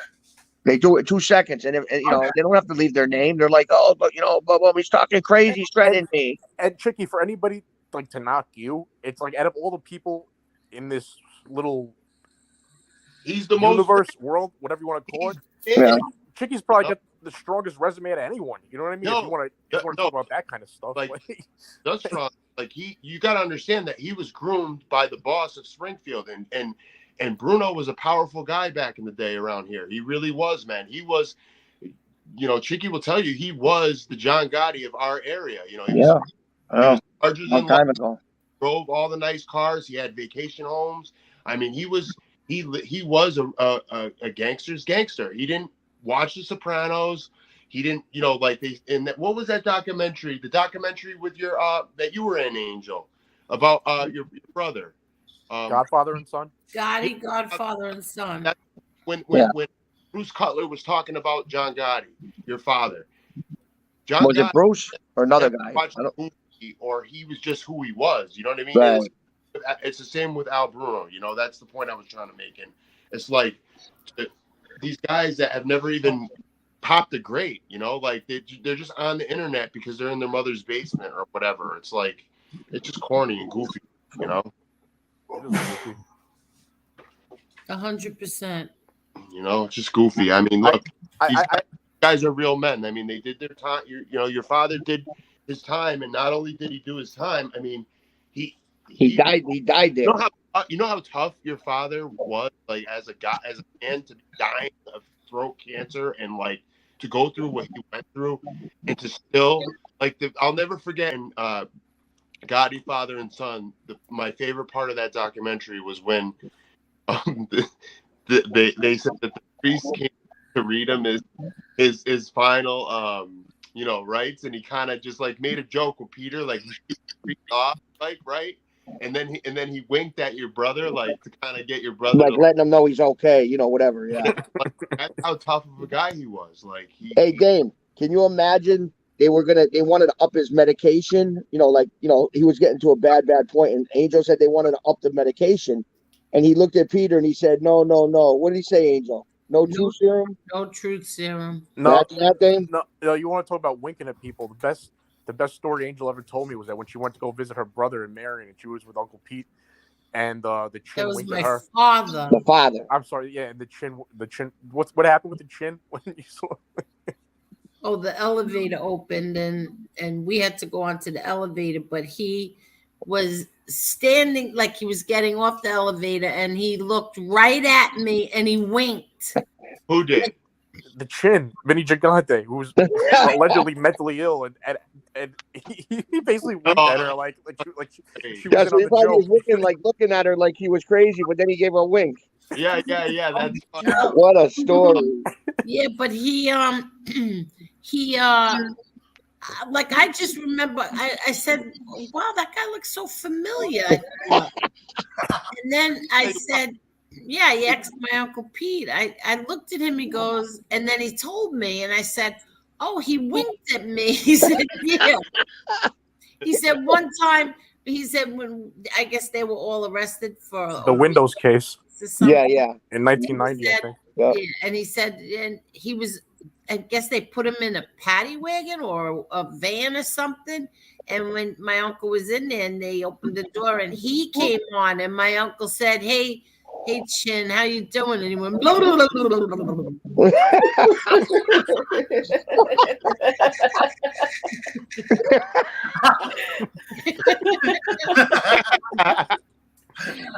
That's what my Uncle Pete told me. He was like, hey, Vinny, how you doing? Oh my God. Did you guys hear? That's funny. So then when now it's years and years later, and we're at, Springfield, Missouri, and then the door opens and he walks out and he winks at me, and like at first I said, oh, he looks familiar, but then later on I got mad because I said, I can't believe like he's allowed to walk around and go wherever he wants, and my father is tied to his bed. That's Angel, the guy was mentally ill, you know. Yeah. I don't care. He still wasn't in solitary confinement. I wonder what the hearing must have been like when he admitted that. I think it was like, I want to say 2002. I don't remember when. I think 97 he got convicted, and then 2002 he passed away. I don't remember what the dates were, but eventually he admitted that the whole thing was a ruse. That he carried this on for like decades in court. You know, the whole thing was just an act. Hey, Chick. Yeah. Hey, you want it? You know. Speaking of solitary confinement, Chicky's old friend, Freddie G. Yeah, I mentioned it earlier. Freddie G. Yeah, I mentioned it. Yeah, almost 3.5 years in solitary confinement, and the BOP hasn't even charged him yet. And thank God the other kid that was with him allegedly is Paulie DiColangelo. They let him out, thank God. So he's out. He's one of them that's out. But Freddie's still in there, going to be close to 4 years on solitary confinement. Let the kid out. Either charge him or let him out. And you want to hear something even crazier, Angel? Listen to this. So from what I'm hearing, right, that they can keep you in there indefinitely. How's that possible? What? Yeah, because it's not impossible because they can just basically say that they don't have a verdict or whatever. From what I heard, something like that. Because I was talking to Billy Giaz. Yeah. Over in Gold, and he was saying something like that to me. The BOP can keep you in there for life and just say we're still investigating.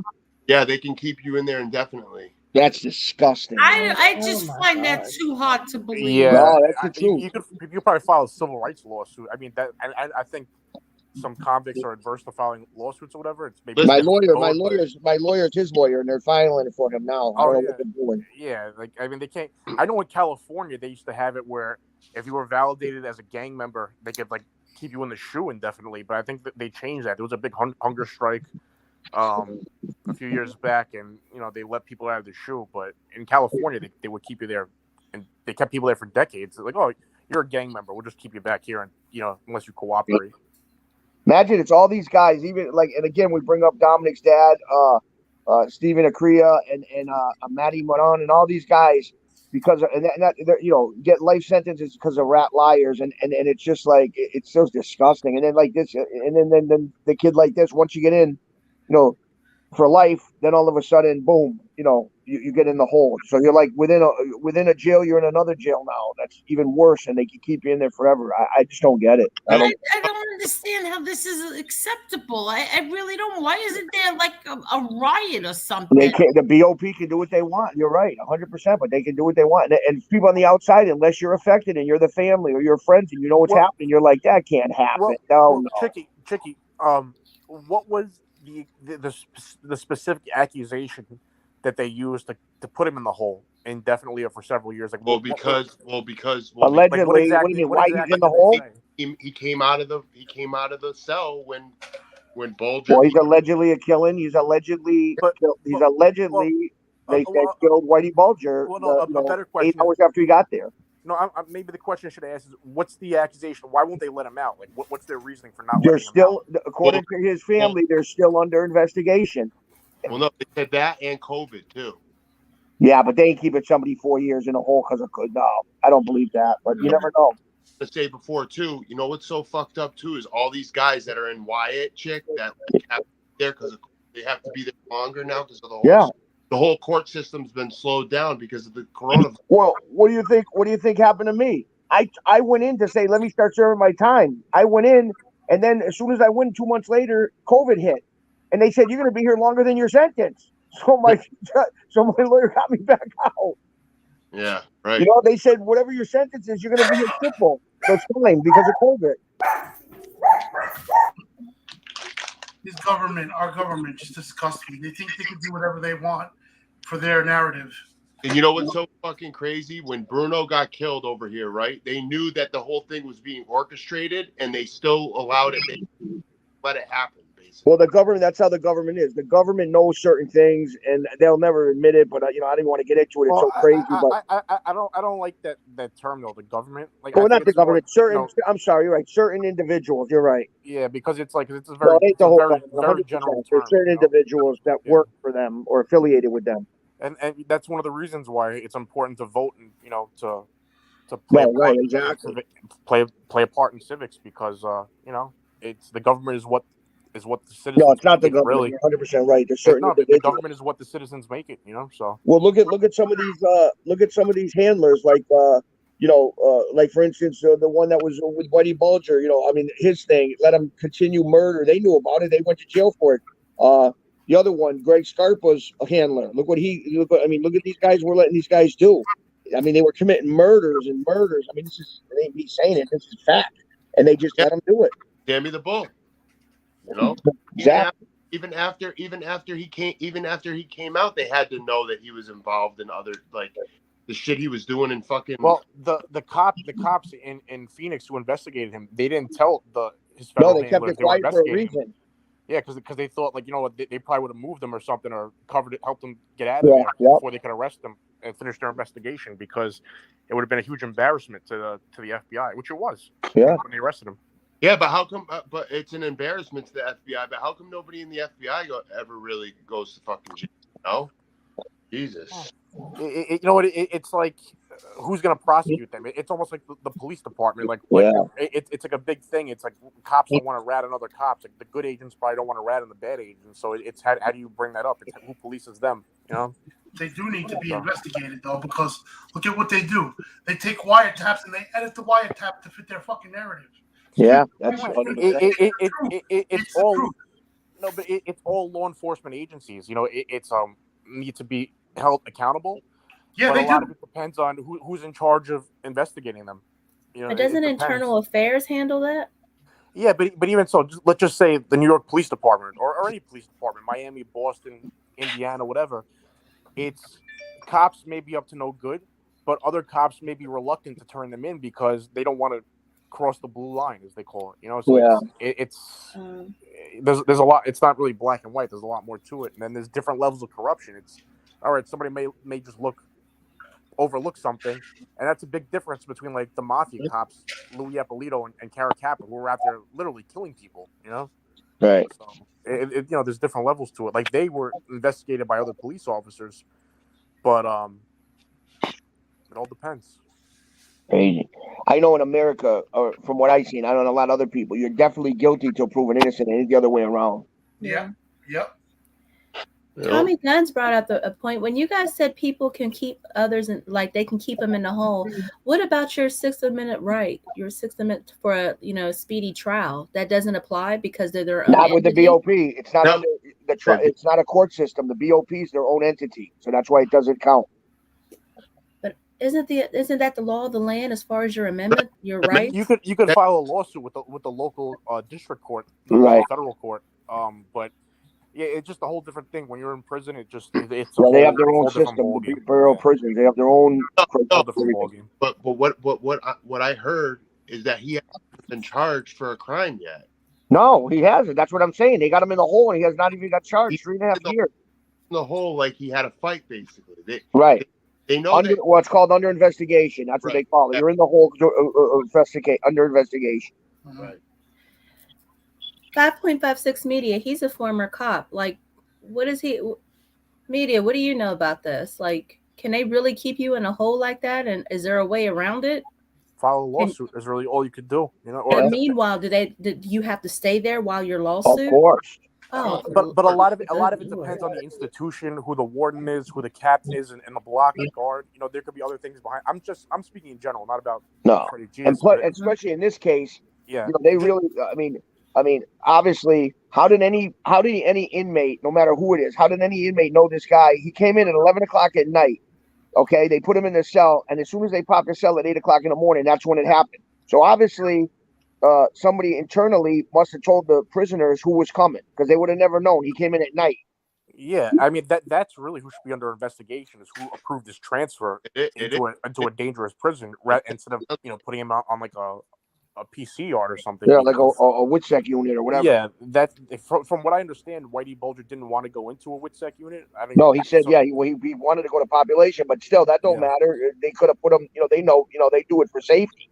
Yeah, I mean, who should be investigated is who allowed him to go into a place where there are, convicted killers from organized crime, allegedly from Massachusetts. You know, it's like that area. Yeah, right. But as far as keeping somebody in the hole, a lot of it just depends on the institution, the circumstances. You know, did this guy insult the officers, or are the officers totally at fault and they want to punish somebody for whatever reason? It all depends on the institution and what the circumstances are. It's a different world. Angel, I have a question for you. This is what Mr. Smith said. Federal inmates mainly, are not afforded constitutional rights. Exactly. Right or wrong, that's how it is. Yep. Wow. Yep. Okay. I knew it. They need to do something with people that are sick, and like Angel's father's case, he was not a danger to anybody. Who was he a danger to? Nobody. They could have let the guy out to come get chemotherapy, but no, they're vindictive pieces of garbage. What did you Angel want said to text me, Damien? Angel said the smartest thing. Well, he said a fact the other day. If her father back in the day if her father wanted to, if he wanted to cooperate, they would have gave him an island to himself, right, Angel? Yeah. An island with gold bars. Absolutely. Yeah. So, Angel, what I wanted to ask, and this goes for all like the New York people that are, Casperosa and Perry too. So you guys being from New York, right? And now this isn't a knock on New York. Obviously, I have a lot of love for New York. I lived in New York for a long time. I'm a huge Yankee fan, whatever. But do you guys the whole gangster movie thing, right? Like all the gangster movies, we all love all the gangster movies, but you think We love that, the good ones. Yeah. But we love the good ones, not the bad ones. Yeah. So what I was gonna say to you guys is, do you think that a kind of story like a Springfield story, as far as like a movie goes or a TV show or something like that? You know what? A good story can come from anywhere. Just what it really matters is if it's well told, and it's you want to put a unique spin on a known world, on a universal world or theme. It's like you could do a gangster story. Yeah, mob movies are played out because they keep making played out movies with the same topics. But if you do something new, Springfield, Right, Rochester, exactly. wherever, there's Something plenty of different. stories to be told that there will be huge audiences for. You just got to do something new. That's And really a different landscape. Yeah, right. A lot of people are sick of. I mean, they love would be the great. They're sick of New York movies like that. They want to see other places. And also to be honest with you, man, like I love like all the old New York actors and stuff like that, but to be honest, I'm tired of seeing them in all the same roles. That's how it works. Over and over again. It's like you need fresh faces, and to be honest with you, that's kind of why I created Hungry Hill, because every person for the art. What is that noise? I don't know. No. Sounds like somebody's blowing on something. Not me. Well, so I casted people that have been involved in that life, like Chicky's in that life. Chicky was involved in that life, and Brian was involved in that life, and people have been around that life that are in the show, and they're all fresh faces. They're all people that no one's ever seen before, and to me, that's more appealing to me than seeing, and look, I love Robert De Niro, I love Al Pacino. Don't get me wrong, they're legends, but yeah. How many movies can you see them in where they're playing the gangster bullshit? I agree with that. No, but that's where I hear what you're saying. But Pacino, like one of his best gangster roles was not an Italian; it was a Puerto Rican, Carlito Brigante. It's like that was good. Yeah, Carlito's way was sick. Yeah, it's like good. Look, I love and, those. And you know what? I bet you if you went to Vinny Pastore or Tony Sirico, one of those guys, and say, "Hey, I got this great role for you, but you play a guy in Massachusetts with a different accent," those guys would probably jump at the chance to do something totally different. Yeah, right. I guarantee you, they don't want to play the same thing every time. But those are the scripts that come their way, so they get financed. You're right. Listen, it's not out of the question to have a big name like that, but I mean, I think the idea and my concept, the way that I want to do it. You wanted fresh faces. Yeah, I want fresh faces. I want people that no one's ever really seen before that can act, and I think I have a great cast. So I'm usually just to get, like, if you want it depends on the budget you're looking for, because if you want a bigger budget, what investors you got to have a big ask person. for is what does the poster look like? Who's going to be on the poster? Because like if you want $20 million for a movie, they're going to say, all right, well, who's the poster? And which actor is going to sell overseas? Who's going to do good on streaming? Who's going to do good in the Brazil market? That's why they want to put a star in it, for the money. They're going to look at my poster and say, who are these guys? They're not, you know what I mean? Like, and it might be great also because it's totally unknown. Like, wow, where did this come? This is a gem right here. Where did this come from? Right. Look, you put a good script together. It's a good fertile landscape. So if it's done well, it'll be received well. Yeah, but like the movie The Town, I mean, there was a couple good, really major actors, and then there was a bunch of guys that were just really not big faces, but so like movies like that, you got to always have a good actor or a couple of good actors, and then you can do a bunch of different ones. You know what I'm saying? There was a Boston mob movie, I don't know, in the last 5-8 years, I don't remember when. It was called By the Gun, and Harvey Keitel played the boss in Boston. and there were a Right. bunch of known Yeah. actors in it, and it was terrible. It was terrible. It was like one of the worst movies ever. It was terrible. It was terrible. But it could have been good, but they just had a horrible script, and the main actor just didn't fit the part. And not that he was a bad actor, just didn't fit the part. You know, just so. Yeah, I didn't like that. Yeah, it was terrible. So, but it could have been good. What movie? By the Gun. Oh. It was terrible. I mean, Harvey Keitel was good as the boss in Boston, but the movie just overall it was ridiculous. Parts of it that were pretty good, but for the most part, the movie sucked. To be honest. Yeah. But I mean, like Slane's part in it, he was good in it. Yeah, he was great in the movie The Town. Yeah, and there was another movie that he played. What was the title of it? It was with Casey Affleck. Ben Affleck directed it. Gone Baby Gone. Yeah, he was like a drug dealer or something in Boston or the surrounding areas. He was great in that movie. Yep. Yeah. He's a good actor. I used to bang around with him in Southie, so I know. He's a good guy. He lives in California now.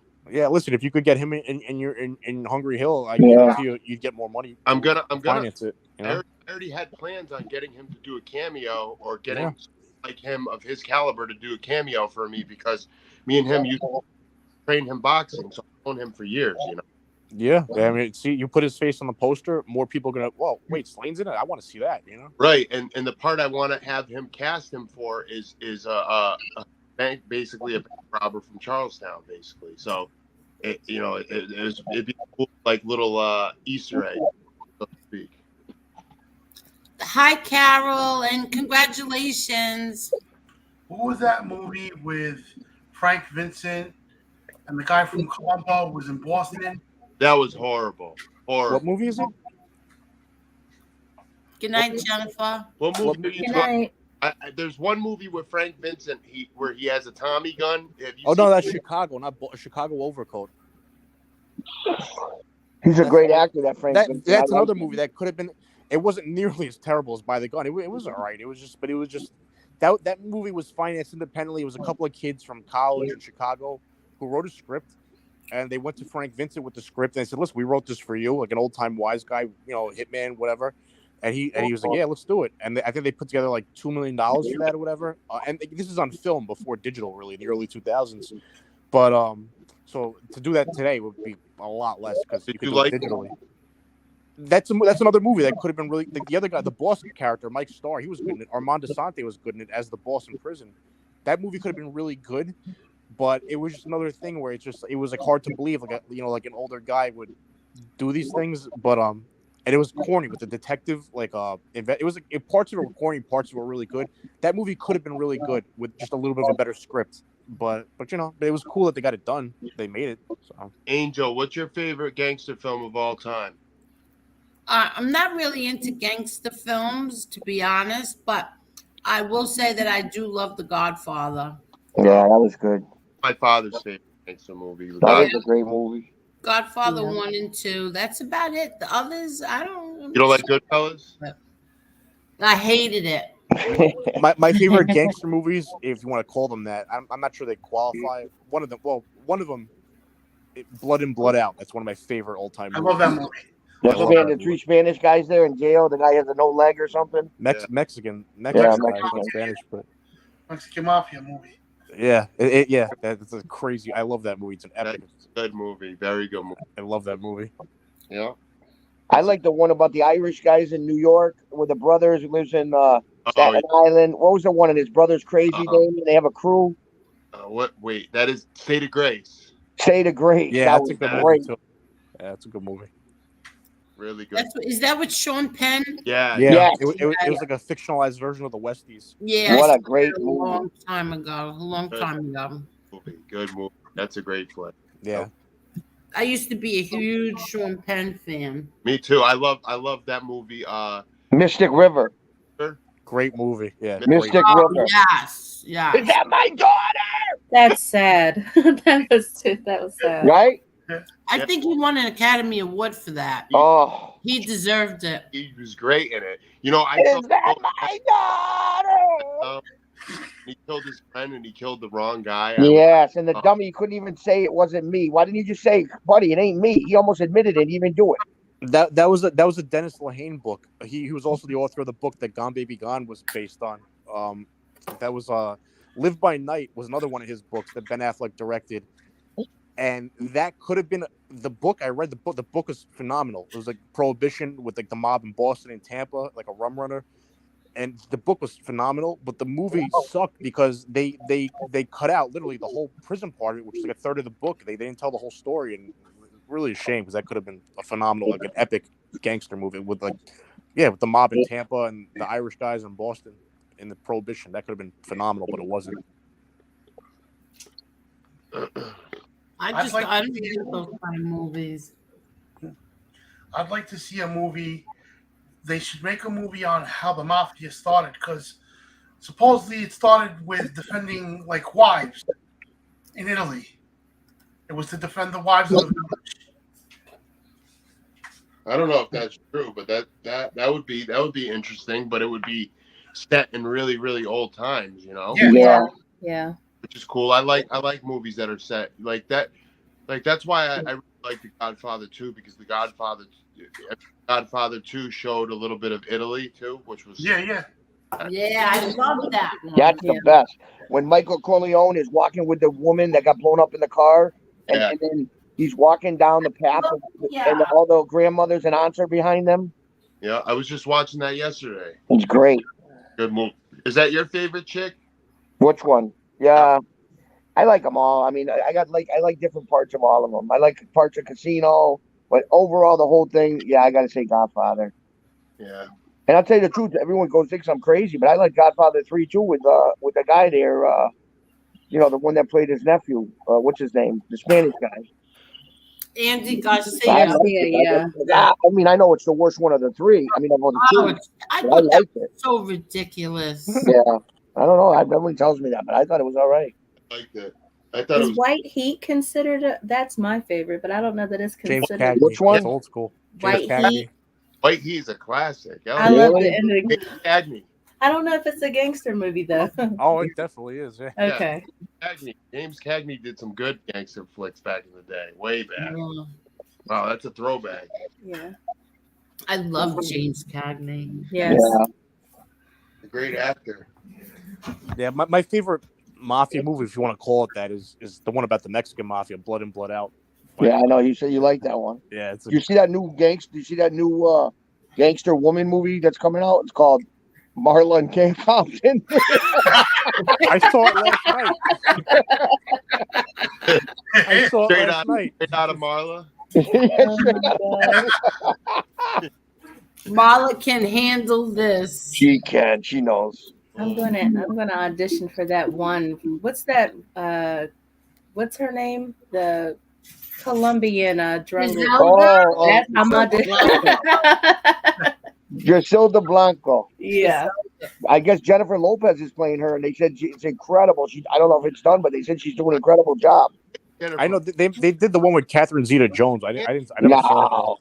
I think she was great. She was beautiful. Zeta-Jones was great. Did she marry Michael Douglas, the older guy? Yeah, they're still married. Yeah. Oh, they are. Wow. His son became a cooperator. He got caught selling crystal meth. Oh, Michael Douglas' son? Yeah. He's a witness. Yeah, he's testified. Yeah. Wow. Yeah, if you Google it, Michael Douglas' son, he became a big snitcher. I forget he was dealing crystal meth. Wow. He got caught in prison dealing drugs, right?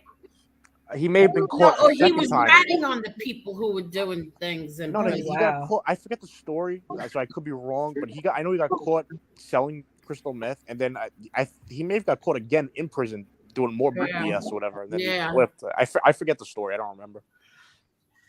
He's a Marla Blanco. I never. You wanna laugh? You wanna talk about how you throw a guy out of your bunk? I was in when I was away, in Pennsylvania at USP Canaan. I had a guy, and I was on the bottom bunk. He was on the top bunk, and we're in a dorm with probably about 180 guys. Right when you first get there, you're in a dorm. So we're in a dorm with 180 guys, and it's like 2:00 in the morning, and the guard is sitting up, like at the front desk. There's 2 guards sitting there, and we're in an open dorm. So at night there's always people talking, and it ain't quiet by no means. So never forget it. What's that? Like, what do you mean open? Like one Open big dorm, like you're in like a half a gymnasium with all with 75 bunk beds. So it's like 180 guys. You're in a dorm, and you got like a little locker underneath your bed, and you're only there for like sometimes longer, sometimes shorter, a couple weeks or a couple months. Well, anyways, you're waiting before you go to your unit and get your cell. So, anyways, the guy's on top of my bunk, right? And he was never forget. It was a white guy from Philly, and he was a lawyer, and he was Allen Iverson, the basketball player's nephew's lawyer. I guess the kid got caught up with drugs or something. He was his lawyer, and he did something so stupid. I don't know exactly what he did, but he got a year for contempt, a year. So he's picture this. It's like 3:00 in the morning. The guards are up there, and people now. The kid did the stupidest thing you could ever do. He's on top of my bunk, and it's like people are talking at night. It's like 3:30 in the morning. And instead of just getting up and say, do me a favor, like a gentleman, can you quiet down a little bit? He does the worst thing you can do. I said the next morning when he got up in front of everybody, I go, buddy, you can't sleep on top of me no more. Go to another rack. You can't stay here. He stood up. He sat up on the bunk bed, and the guys that were talking were like gang members. I don't know who they were. He screams out, CO, I can't sleep. Tell them to shut up. Instead of telling the kids himself, he screams for the worst thing he can do. He screams CO in the middle of the night. Tell the guys, like, in other words, you're going to the cop for help. Oh my God. The next morning I got up, I said, buddy, you can't stay on top of me. You got to leave. You got to go somewhere else. They were hitting this kid 14 with pillows, soap. You're going to see what they did to this kid. But I was just saying, it was crazy. So if you don't, come on. That's like the worst thing you can do if you're somewhere is. And it's just people are so stupid. I don't get it. What happened to your phone, chick? It sounds like you're underwater. Yeah, it probably is. Let me yeah, you know why? Because my phone's running out. My phone's just we're on almost 4 hours and 4 minutes. Hey, chick. Let me ask you a question. Well, last night were you sleeping at all during any of the content? I think so, because Angel kept saying she could hear me snoring. So I thought it was Darth Vader, but I knew. Then I knew. People are beefing back and forth. You can hear Chicky breathing over them. No. I changed things now. I used to have headphones that would pick up. Now I just do it regular. Well, listen, guys, I'm gonna get out of here. I'm exhausted. Thank you so much for having me. I'm glad to chat after you guys. I hope you enjoyed the videos, and I'll talk to you guys tomorrow. Angel, I'll talk to you tomorrow. Bye, Marla. Goodbye, Chicky. Dame, Chris, I'll see you. Bye, Terry. Have a good night. Have a great night, okay, you guys. All right, You too. Good night, bud. Long goodbyes. All right, I'm gonna fly off this too. I got to get some sleep. I got Sundays. My son goes to prom. I can't believe it. That's awesome. Oh, congratulations! Congratulations. I got a big weekend ahead of me. Awesome. I'm excited. It's crazy. My son's graduating from high school this year. It's like that's wild. Where the hell did the time go? Hey, by the way, Angel, me and your son used to play video games together all the time. I didn't know that. Yeah, we used to play online with each other. Yep. Oh wow. Talk and stuff like that, and his kid would jump on with us, and we would play every now and then. I used to have my son over, and he's a good kid. Your kid, he's a really nice kid. Oh, thank you. Thank you. How old is he? My son? Yeah. 37? Yeah, exactly. So he's like around the same age as me. I'm 42. So we got along good, like a lot of the same stuff, But hey, I'm gonna jump off here, guys. Marla. Have a good night. Thank you and congratulations. Thank you so much, Angel. I appreciate it. Casper. All right. All right, anytime. brother. Come back anytime. I will. Thank you. All right. Have a good night. Have a good night. Night. All right. Okay, who's next? Harry, where are you from in Bayside? I used to live on 50th and Francis Lewis. I moved in 2014 over on Springfield and Union. Okay. Yeah, I grew up in Bay Terrace on the other side. But 50th and Francis Lewis, I'm trying to think what that is. You know where Blue Bay Diner is? Yes, yeah. And you know where Garden World is? Yeah, I can't remember where, but I remember going there. But Blue Bay Diner, yeah, I know. Yeah. Right in between Blue Bay Diner and Garden World. Okay, I think 50. Oh yeah, no, I know. It's by Prep, right over there. I think? Yeah. Okay. Yeah, I know what that is. I love that diner. You've been there? Yeah, it's the only place I'll eat the coleslaw. Are you kidding? Yeah. They do wow. something weird. It's like they have a pickle type. It has a pickle, more of a pickle taste than it does a coleslaw taste. Only place I'll eat coleslaw. Oh wow. That's something else. I didn't know that you knew Queens. Yeah, a little bit. Um, I'm learning of the other places, but yeah. Oh, very good. All right. So what else? What's the What's best going on? diner in Scranton, Marla? Or, like the best restaurants up there? I go to Aldo's. It's not really it's not a diner. It's just right down the street from me, so I love it. Hmm. And uh, you guys call them heroes. I call them hoagies, but I like the pepper sausage and pepper hoagies. Yeah, no, I remember when I was in Binghamton, they used to call them that hoagies. Yeah, I didn't know what they meant when they said, "Here, do you want a hero?" And I said, "No, I want a hoagie."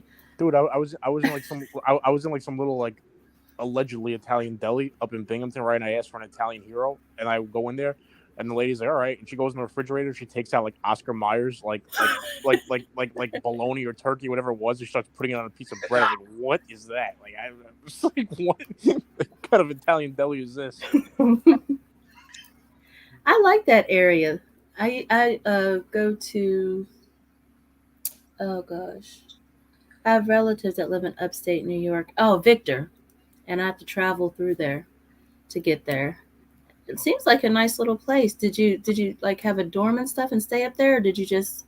Yeah, no, I went to school out there, but I used to pass through Scranton. I used to go from 380 to 81, and I used to stop in Scranton sometimes to get food because it was like another hour from Scranton Yeah. to. I remember there was a big Best Buy there on the side of the highway when 81 started, and or we're connected. And there was a Johnny Rockets there. I remember right on the side of the highway I used to go to sometimes. But yeah, a long time ago. Very nice. So anything else? We've been on for 4 hours and 10 minutes. You gonna figure out the drinking game? Marla, why don't you close it out with No. No, Bring it she home. will not. The Marla's and you want to say you're not part of the mob too? Okay. no, we're not. We're not. What was that? That was gang. He had the nerve though to cry last night. I heard somebody said he was crying, playing the victim on his channel. What else is new? Come on. What else is new? Of course.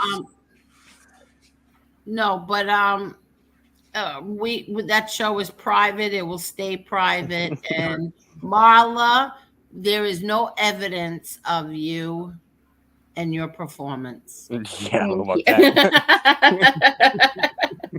You know what bothers me though? That they think they can speak for Marla, Josie, and other people. They're not Marla's voice. Marla is her own voice. As we learned last night. Murray was racist. She would have said so a long time ago.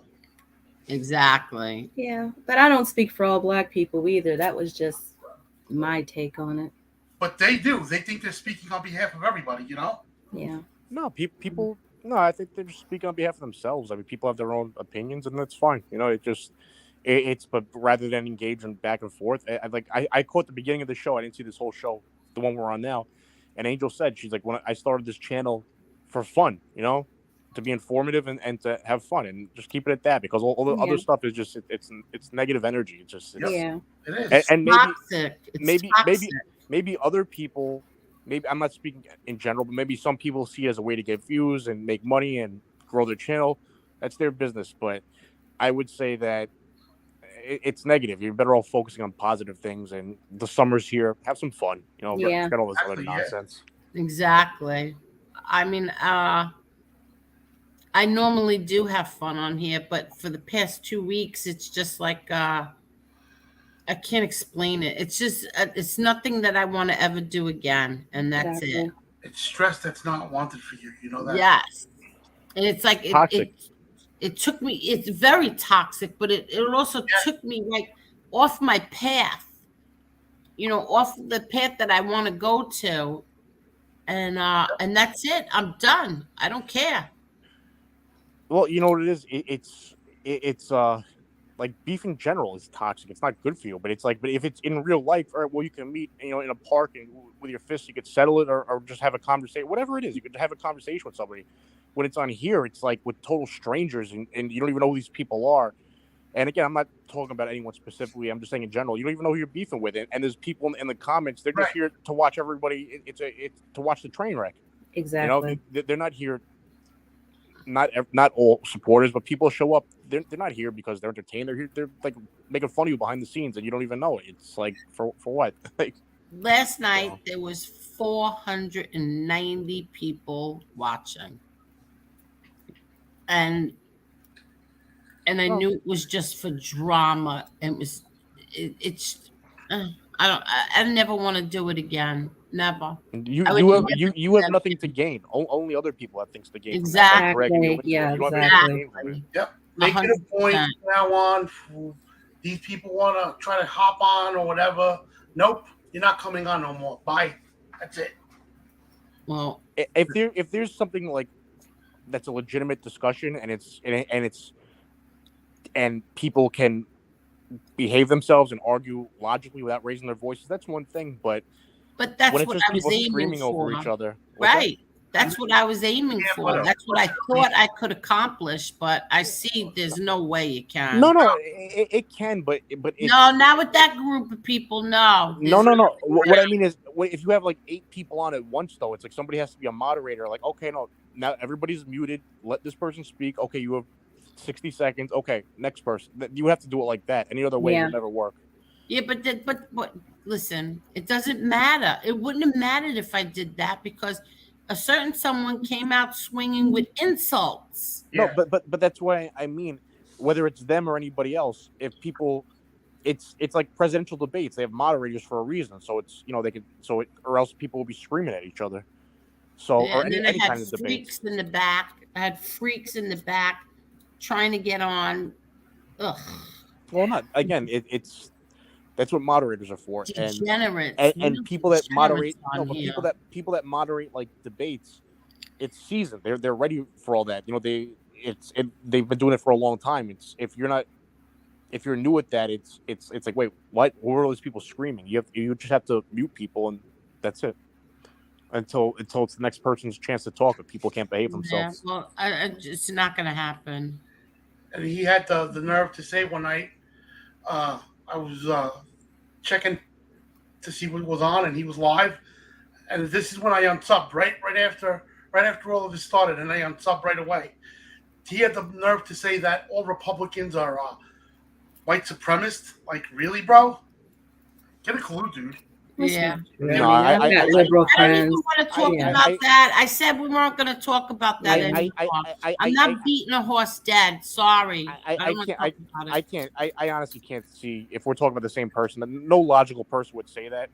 I can't see them saying that. What people might say is not all Republicans are white supremacists, but all white supremacists are Republicans. Come on. All right, let's go. Libertarians, maybe some of them. I don't know, but okay. I don't see no white supremacist liberals. Yeah, okay. Goodbye, everybody. All right, go have fun. All righty, have a good night, Angel. Have a good night, Chris. Have a good night, Perry. Go have fun. Coming on, Chris. Go have fun getting manipulated by Tucker. Have a good night. The only reason why you came on is because Chucky and Damien were on. Well, can I say one thing, Angel, before we go? What's it about? About Chicky. Because I heard people were bad mouthing him. And can you imagine the nerve? You know what? Chicky's such. I've known Chicky now, I don't know, since 2018, and he's become like a very good friend. And he's a guy that I know if I called him at 3 a.m, I got a problem. Not this YouTube, real beef. I got a problem. I know he would be there. He might stop to get a sandwich first or something, but I know he would be there. And it's just like he's good people, Chicky. And I don't want to see people. You know what? People are making fun of him, especially like wannabe street guys are making fun of him. Like, what are you kidding me? First of all, if anybody on here has a resume, it's Chicky more than anyone, and he's not on here screaming at people because he knows it's like people don't. If you've been there, you're not unless you're like 18, you're an idiot at 18. But if you've been there, you know it's like you don't conduct yourself like that. It's like what? Like, so Chicky's good people, and he's a good guy. Well, I didn't see what it was. I didn't see it. I don't know what it was about. I don't know what happened. No, I spoke to him today, and he told me there was somebody over there bad mouthing. I'm just like, what, are you kidding me? But just leave it at that. Okay. Chicky's good people, and anybody who knows him will tell you he's a lovable He's a guy. sweetheart. Yeah, Yeah. he's a good guy. You guys are a riot every night together. Yeah, it's a lot of fun. It is I'm telling fun. you, I could be tired, and then just watching the stream makes me like You know what? not go to sleep. You know what? Chicky's a veteran too. He served his country. He was in the Navy. You know, he's got granddaughters. He's a family. It's like what? And somebody that's never done any of that is going to badmouth him. I was like, are you kidding me? Chicky's a good guy, man. He's a veteran too. So that alone, exactly. respect for. Exactly. So. All right. Thank you very much. Thank you. Have a good night, everyone. Thank you. Thank you for coming on. Thank you, Perry. Thank you, Casparosa. You can call me Chris. Yes, I know, but you have Casparosa across your little avatar. I'm dealing with simpletons, so. Yeah, true. All right. Thank Good night. you. Good Have a good night, everyone. Good night, Perry. Good night, Marla. Good night, Thank you Angel. again, Marla. No problem. You're a sweetheart. Thank you. Have a good night. You too. Good night. Good night. Good night, everybody. Thank you so much for staying here over 4 hours with us. Thank you for the super chats. Thank you for the super stickers. And thank you for the Cash App, Monita. Thank you, everyone. Good night.